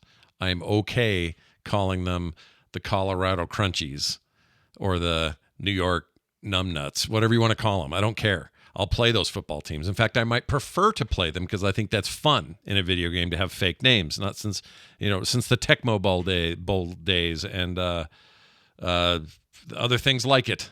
I like that kind of stuff. So I'm that way with cars too. I would much rather have a game that let me just destroy cars in massive crashes than worry that the Porsche got too scraped up. I freaking hate that about these deals. So John is right. All hail John and his right idea. Microsoft cut another 650 staff from its gaming teams. They say the impact will not cancel any current projects or games. So More layoffs. This industry's weird right now. I don't love it. Yeah. Didn't one of them say it would be the only? I'm not keeping track of this. I feel like one of them said like we won't be doing any more. I don't remember this around them, but maybe it was Destiny, maybe the Destiny one. It might have been that. Yeah, that sounds right for them. There's just so many. This one feels not that, again, people losing their jobs. There's a human element to this, and I'm not trying to belittle that. This one sounded from, what you can read into and what you can read about it. This sounds more like what people might have expected from Microsoft. It sounded like a lot of like, well, we just bought a lot of things and now we're figuring out what roles make sense and what roles don't. Yeah. It sounded a little bit more like, okay, we're figuring out the merging of all these companies and what can we get rid of and what can't we? Unlike the last time where it was just like, hey, here's a studio that's been extremely well received and critically acclaimed. We got rid of them though. They're gone. Again, I understand at the end of the day, people are losing their jobs, and that's not great. But, I think everybody knew that there was a level of impact that was going to happen when the acquisition happened. You're just going to have redundancies when companies that are doing the same thing merge together. Yeah. Plus, everyone's resetting. The pandemic thing was real. We're only 4 years later, really 2 years later after the thick of it. And there's a hiring freeze at most of these companies. And nobody's hiring anybody new. I mean, I can tell you from personal experience, my daughter, who has a degree in freaking game design, cannot get in edgewise anywhere right now. It's just impossible. She's applying everywhere, and they're all like, well, they either need 5 years experience or we're not hiring. It's just jacked. Oh, it's one of those things where it's like, I went to school and got the degree, and it's like, yeah, but do you have 500,000 hours, using Maya? And it's like, well, no. But like 6 years ago, there was lots of opportunity. Hell, even right in the middle of the pandemic, she didn't get her degree until 2021, and so she wasn't, she couldn't have done it yet anyway. But it's just changed. The landscape changed very quickly, and everybody's in the middle of a reset or a recession of sorts in that industry. So you just got to wait it out, I guess, or I don't know. I don't know what the answer is. I don't know if it's just unions, if it's something else. I don't know what they need. They need something. It's effed up. But boy, these games are sure fun to play, Yeah. By the way, too, the Annapurna. This isn't. Oh, it isn't on the list. It is on the news. Yeah. Yeah. You want to talk about that? Let's talk about it next. I always never say it right. It's Annapurna. Is that Annapurna? Okay. Yeah. I always want to say Annapurna. I always want to say Annapurna. Annapurna.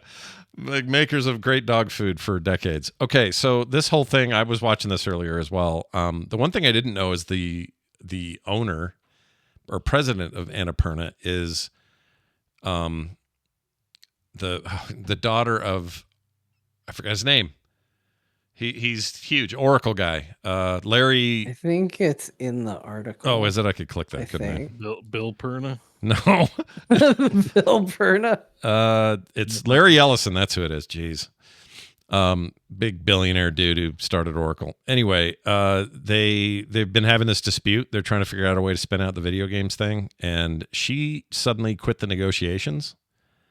And as a result, a bunch of key people and about a dozen staffers. Is it everybody now? What I've heard is everybody left. Okay, so that's an update because earlier on, before, Schreier updated it. Before the update, it was like 12 key people left, but now it sounds like everybody bailed. Everybody's gone. And they've got games in the. Resigned. They got shit in the cooker, man. They got. We just talked about their big deal with Remedy. Right. Bringing Remedy stuff like Control and Alan Wake to film and TV and future game stuff, and like getting it was a sequel to Control. We don't know what's going to happen with it yet. Yeah. So this was just happening as we were going live. So we will probably talk about this again if more develops. But that's crazy for an entire company. We're done. Well, I think some of this stuff, it's really hard because you're talking about human beings that need to pay their bills and, can't just leave jobs. But honestly, to get big corporations of any kind, games or otherwise, to actually do something is when this kind of stuff happens, what are they going to do? Like when everybody leaves, they're going to pay. I mean, this is good pressure on them. I mean, I don't know how this pans out. I don't know how this shit works, but I don't like it. It's weird. Yeah. It's weird. We'll find out. We're in a weird place. Satisfactory is out of early access and hit 1.0 coming to consoles soon as well. So if you have been waiting to play the long developed Satisfactory automation first person game, now's your time. And I'm going to be checking in this week so we can talk about it next week. See how things have improved, or what. Maybe hardly anything's changed. I don't know. It's been a little while since I played, but I own it, but I've never played it, so this would be a great time to play it. Could be a fun co-op. Played this multiplayer. It's basically Dyson Sphere program, but I don't think there's multiple planets, although I could be wrong about that. And it's in over the shoulder, third person, rather than the way Dyson Sphere is. But it's like the same idea. Like Well, this is actually first person, or can you do third person? I don't or maybe know. this is first person. Yeah, it's first person. It's a little confusing because you play multiplayer, you can see the other players. Right. It is first person. Yeah.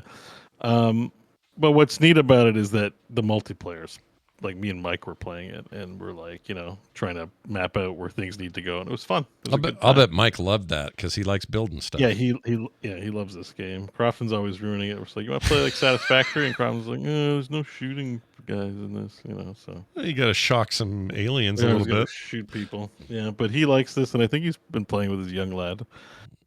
So it's Nice. Satisfactory is very good. It's really good. It is good. The reviews are great. Has been since the beginning. It's great to see it out of early access. So go check it out. I will be playing it some this week to see how things are. Steam Families is now in full launch, no longer limited beta. So if you have a group of people like I do who want to share libraries, family and friends, that sort of stuff, mostly families, it's supposed to be.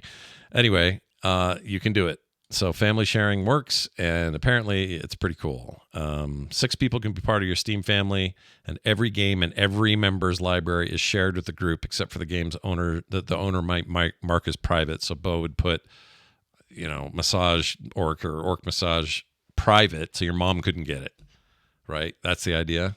That's Right. a good idea. Yeah. And also, it'd be great if she doesn't get notified when I'm playing Unless it. Like, his if I'm mom having my wants to massage Orcs. Right. But then John, Yeah, John wants to hide. John's got a bunch of people in his household. They don't want to see Space Dock 2000.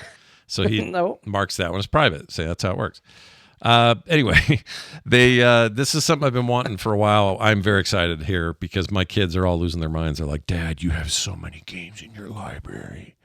Yeah, it's a real unselfish way to be able to share games in the household, because the whole deal with these digital closets is that they get to charge you multiple times. So you're like, well, I don't want you playing on my account. Mm-hmm. It's like, well, I guess they got to buy it again. Yeah.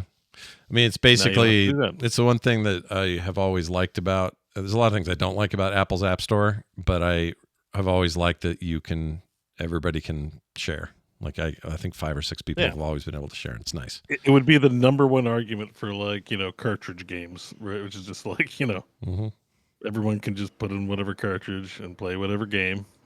Yeah, this is a real Just step 'cause in now that they have direction. Digital lockers doesn't mean we can't share one purchase amongst everyone in the household, and I think this is super consumer positive. I didn't know it existed. For me, this was a new idea, but apparently it's been in beta for a while. I think it's great. Yeah, my kids have been bugging me about it. Omega 9 in the chat says you can't share with his brother back in the States. So there might be some international or region lock stuff. So mileage may vary, but hopefully everybody gets out of this what they want. I'm actually really excited. So I'll also report back on that. Railgun damage is being quadrupled in Helldivers 2, so the game is playable again, says the hardcore.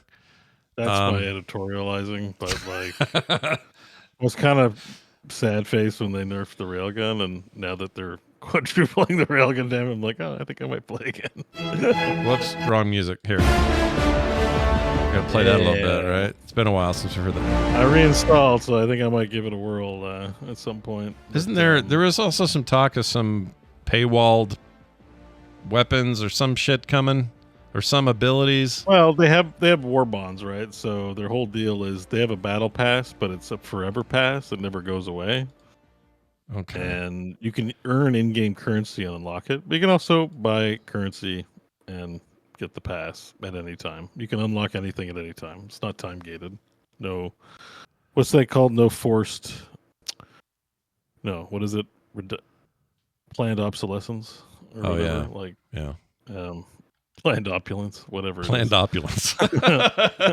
I could You know, use, like I it's could like use I some of wanted to that. buy the Transformer skin, and Overwatch was like, sorry, you didn't log in the 4 weeks it was available. Who's the piece of shit now? You know, Yeah. like that's Sure. it's like the opposite of that. So, yeah. Derek in the chat reminds us it's part of that Sony sale right now too. So $32 on Steam. Still a great game, and like I haven't been in a while. I think they've added some new monsters. It looks like there's some cool stuff in there. It's always a good time, but mainly I got really good with the railgun. I felt like a real badass going around shooting big monsters with my railgun, and then they nerfed the railgun, and I just never found a weapon I liked. And I think it contributed to my interest dwindling because I was like, okay, well, whatever. Yeah, I had a similar experience. Like I found a way I really liked to play. Apparently it was a way a lot of people really like to play, so it got nerfed, and then I didn't like to play that way anymore. So I went, oh, well maybe I don't want to play. Yeah. It's a real good lesson on the problem nerfs can have on your video game. And like, maybe don't worry so much if everybody's playing it a certain way. Like maybe it's not the end of the world because everybody's at least playing it. Yeah. Yeah. Good way of putting it. You know, it's funny. I was just on PC Gamer because we were talking about one of these stories, and they've got reviews in for Satisfactory and just praising it and stuff. They have 2 games we talked about today. Wild Bastards. They gave a 91, said Wild Bastards brilliantly splicing of genres deserving of acclaim. I think I agree with that. And then they looked at John's Yars Rising review, and hilariously, they are the opposite of you. They say really fun mini games and nostalgia do all the heavy lifting in a very disappointing Metroidvania. They don't like the Metroidvania part. They like all that other shit. You're just the flip. I'm the flip. I'm like, I could do without the mini games. Thank you very much. I just want to play a Metroidvania. I mean, like, look, the Metroidvania isn't revolutionary. You're not going to play it and go, oh my God, I've never played anything quite like this. But like, it was fun and it played well. It reminded me of Mega Man. Like, that's what I want from those kinds of games. So yeah, I had no complaints with it. Like, I thought the setting was pretty cool. But no, it's not doing anything different. You're not going to play it and go, oh, I've never played anything like this. You've probably played a lot of things like this. Sometimes that's all you need, though. I get it. Totally get it. All right, that's it. That's all she says for news. Now these. That's a good question. Okay, this first call is for Beau. It's Colin, and he's correcting you, and I'll just let it speak for itself. All right? So here. Hey, Core Crew, this is Colin in Seattle, Orthros in chat calling in, and I'm here to correct Beau. Oh my goodness. Oh, you said Jesus wasn't down with 69. Jesus said, do unto others as you would have them do unto you. 69, my friend. Jesus is very pro it. Love the show, guys. Cheers.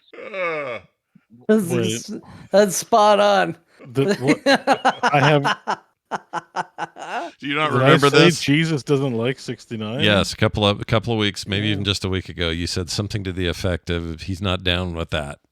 And then this guy, Colin here. I have no memory of this. This is fun. Yeah. that happens. Sometimes we don't remember that. So he's correcting me saying like, no, Jesus is about do unto others as you do to yourself. Yeah, basically do unto wait, how's it go?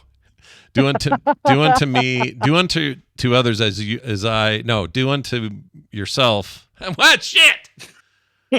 Do unto others as you want them to do to you. That's what it is. Yeah. If it's do to yourself, I think it's like Adam and his rib. He's got to take the rib out, and then he can do it. But I may have this wrong. I can't remember. Okay. You need to do a show where you just tell us your version of the Bible. Oh, that'd be amazing, you guys. You wouldn't believe it. I would be able to be. I wouldn't get as far as like freaking Genesis or something. There's an apple, some kind of snake deal. I don't know. I mean, I guess I stand corrected. I haven't been to church in a while. I don't know if they talk about these things, but well, don't feel bad. The logic is sound. And I stand corrected. Yeah. So well done. How about this one? I'll let this one also speak for itself. Hey, Core. So I just wanted to let you know I was at the store the other day and I was looking for some eggs and I was looking all up and down everywhere I could.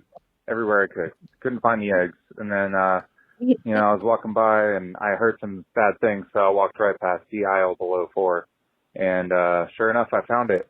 The Pack of Exile. Thanks. Bye. The Path of Exile. Wait, was the fart you? Did you add the fart? I added the fart because that is such a bad joke. Oh, man. I would be so happy if our 10 hams line just turned into a zone of people telling us their bad video game pun jokes. I welcome this. Did you not get the joke, Beau? I don't get the joke. All right. Hang on. He was looking for eggs and couldn't find eggs, and then he found the eggs. He found the right path of exile. Path of exile. Like the video game Path of Exile. Okay, I got it. Do you get that? That was fun to watch Beau go from I don't get it at all to I get it, and then immediately to just disgust. It was so fast. Well, it's good, but I completely flew over my head. I just couldn't for the life of me. I didn't hear the pun, it didn't connect. I was like, okay, cool story, bro. It's pretty bad. The reason I'm disappointed is not because of the pun, but because for a moment I had a childlike belief that someone called in while they were searching for eggs and then was going to tell us something else, and that the fact that they were looking for eggs was just tangential. I've been in the store listening to podcasts, and who knows, maybe he just got so fired up he had to call in right away, and he's like, can't find these damn eggs anyways. Space Marine 2 is good, or whatever. And sure. Yeah. Now that it's all intended, I feel my childlike innocence has been taken away. It's been taken away from you, yeah. A disgusting experience. This whole thing has been bad. Yeah. You know what? I'm with John. Send more of these. Everybody, come up with your worst puns, your video game related dad call jokes. Call us while you're doing things, though. I think, just tangentially. Don't just be in your house calling us. Go having your tires changed. When you're like, I'm going to change to my winter tires, and then yell at the mechanic. Well, not that I want to be that demanding, but it'd be super awesome if, you could call in while you're doing something else. I think it adds a lot of flavor. We want a slice of your life. Mm-hmm. Where are you listening to Core? What are you doing? Yeah, what are you up to? And if it's docking, unless it sounds like you're just clapping with one hand, then maybe don't call Core during that. And none of the docking things that we've learned about today. Don't call us then. Yeah, don't. Well, keep the sexual activity to yourself. Yeah. I don't say call while you're doing something like that. Yeah, don't be doing that. Yeah. But no judgment. No judgment. You're all adults. Do what you got to do. If you're in the cafeteria.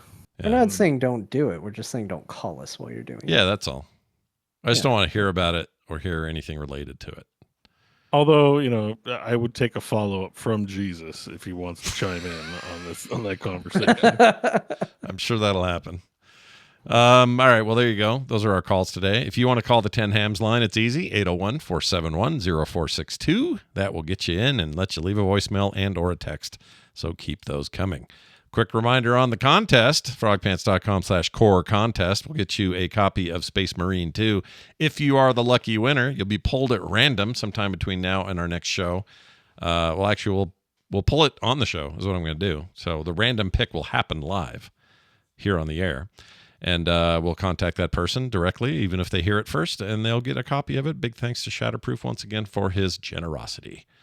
That'll be next week. And you too can finish the campaign like John and leave a Dear Martha review on Steam. All right, that is it for that. Where are we now? Hold on, I'm in the wrong tab. Here we are. How about some new patron mentions? Patreon.com/core show has seen these 3 people join us this week, and I want to thank them individually. John Cocaine or Cosian. Yeah. You think that's the right? Second one's the one, probably. It's one or the other, but John Cocaine sounds actually like the best 80s character I've ever heard. Cocaine. There was a mole in the organization. Who was it? It was John Cocaine all along. It was always Johnny Cocaine. Can't be Kane. It's got to be Cyan or Chien. Cyan, Cocaine. Yeah, you can't cane it because that would be AIM. Yeah. Right? This is a guy that had to correct teachers and stuff all through his life. Poor guy. He should consider a name change. He's close to having cocaine for a last Just name. change it to I Johnny think Cocaine. Yeah. It's amazing. Although you might get unwanted calls. Good point. Just somebody dealer. looks you up in the phone book because they still have those. And it's just like, hey, is this Johnny Cocaine? Do they still have? You can get a phone book still. Is that still a thing? I mean, I don't know. I said it because it made sense to me, and then I realized I'm not 10 anymore. I don't think I've gotten a white pages or yellow pages in 10 years or more. I don't know. Maybe it's still out there. I have no idea. Tyler Otto, also. That's an easy one. And Toric. That's also easy. Thanks for being easy, you last two. And the first one, we love your name, Johnny Cocaine. You guys are all brand new folks on our Patreon, which means no commercials or ads ever. You get pre-show content every week. You get host specials every month. One coming from Beau this month. Very excited. oh shit. Yeah. Yep. He's working. He's hard at work on it. That's my excitement too. Oh shit. That's one coming from Beau. That's right.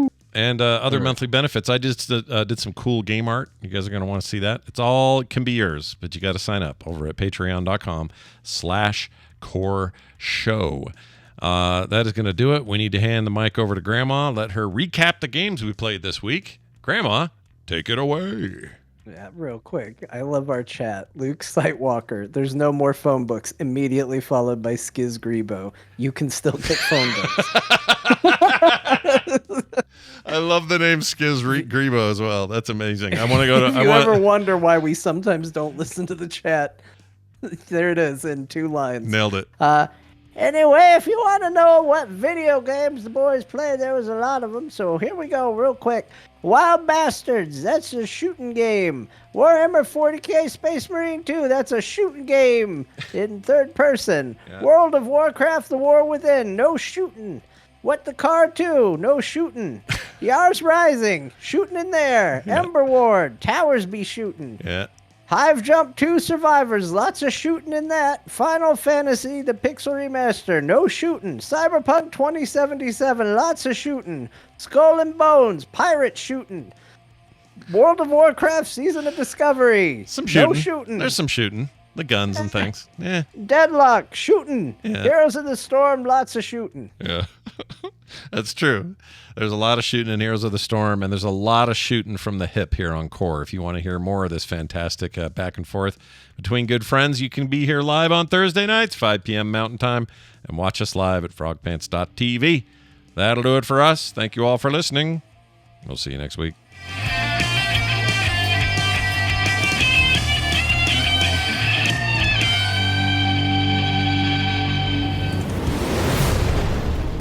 This show is part of the Frog Pants Network.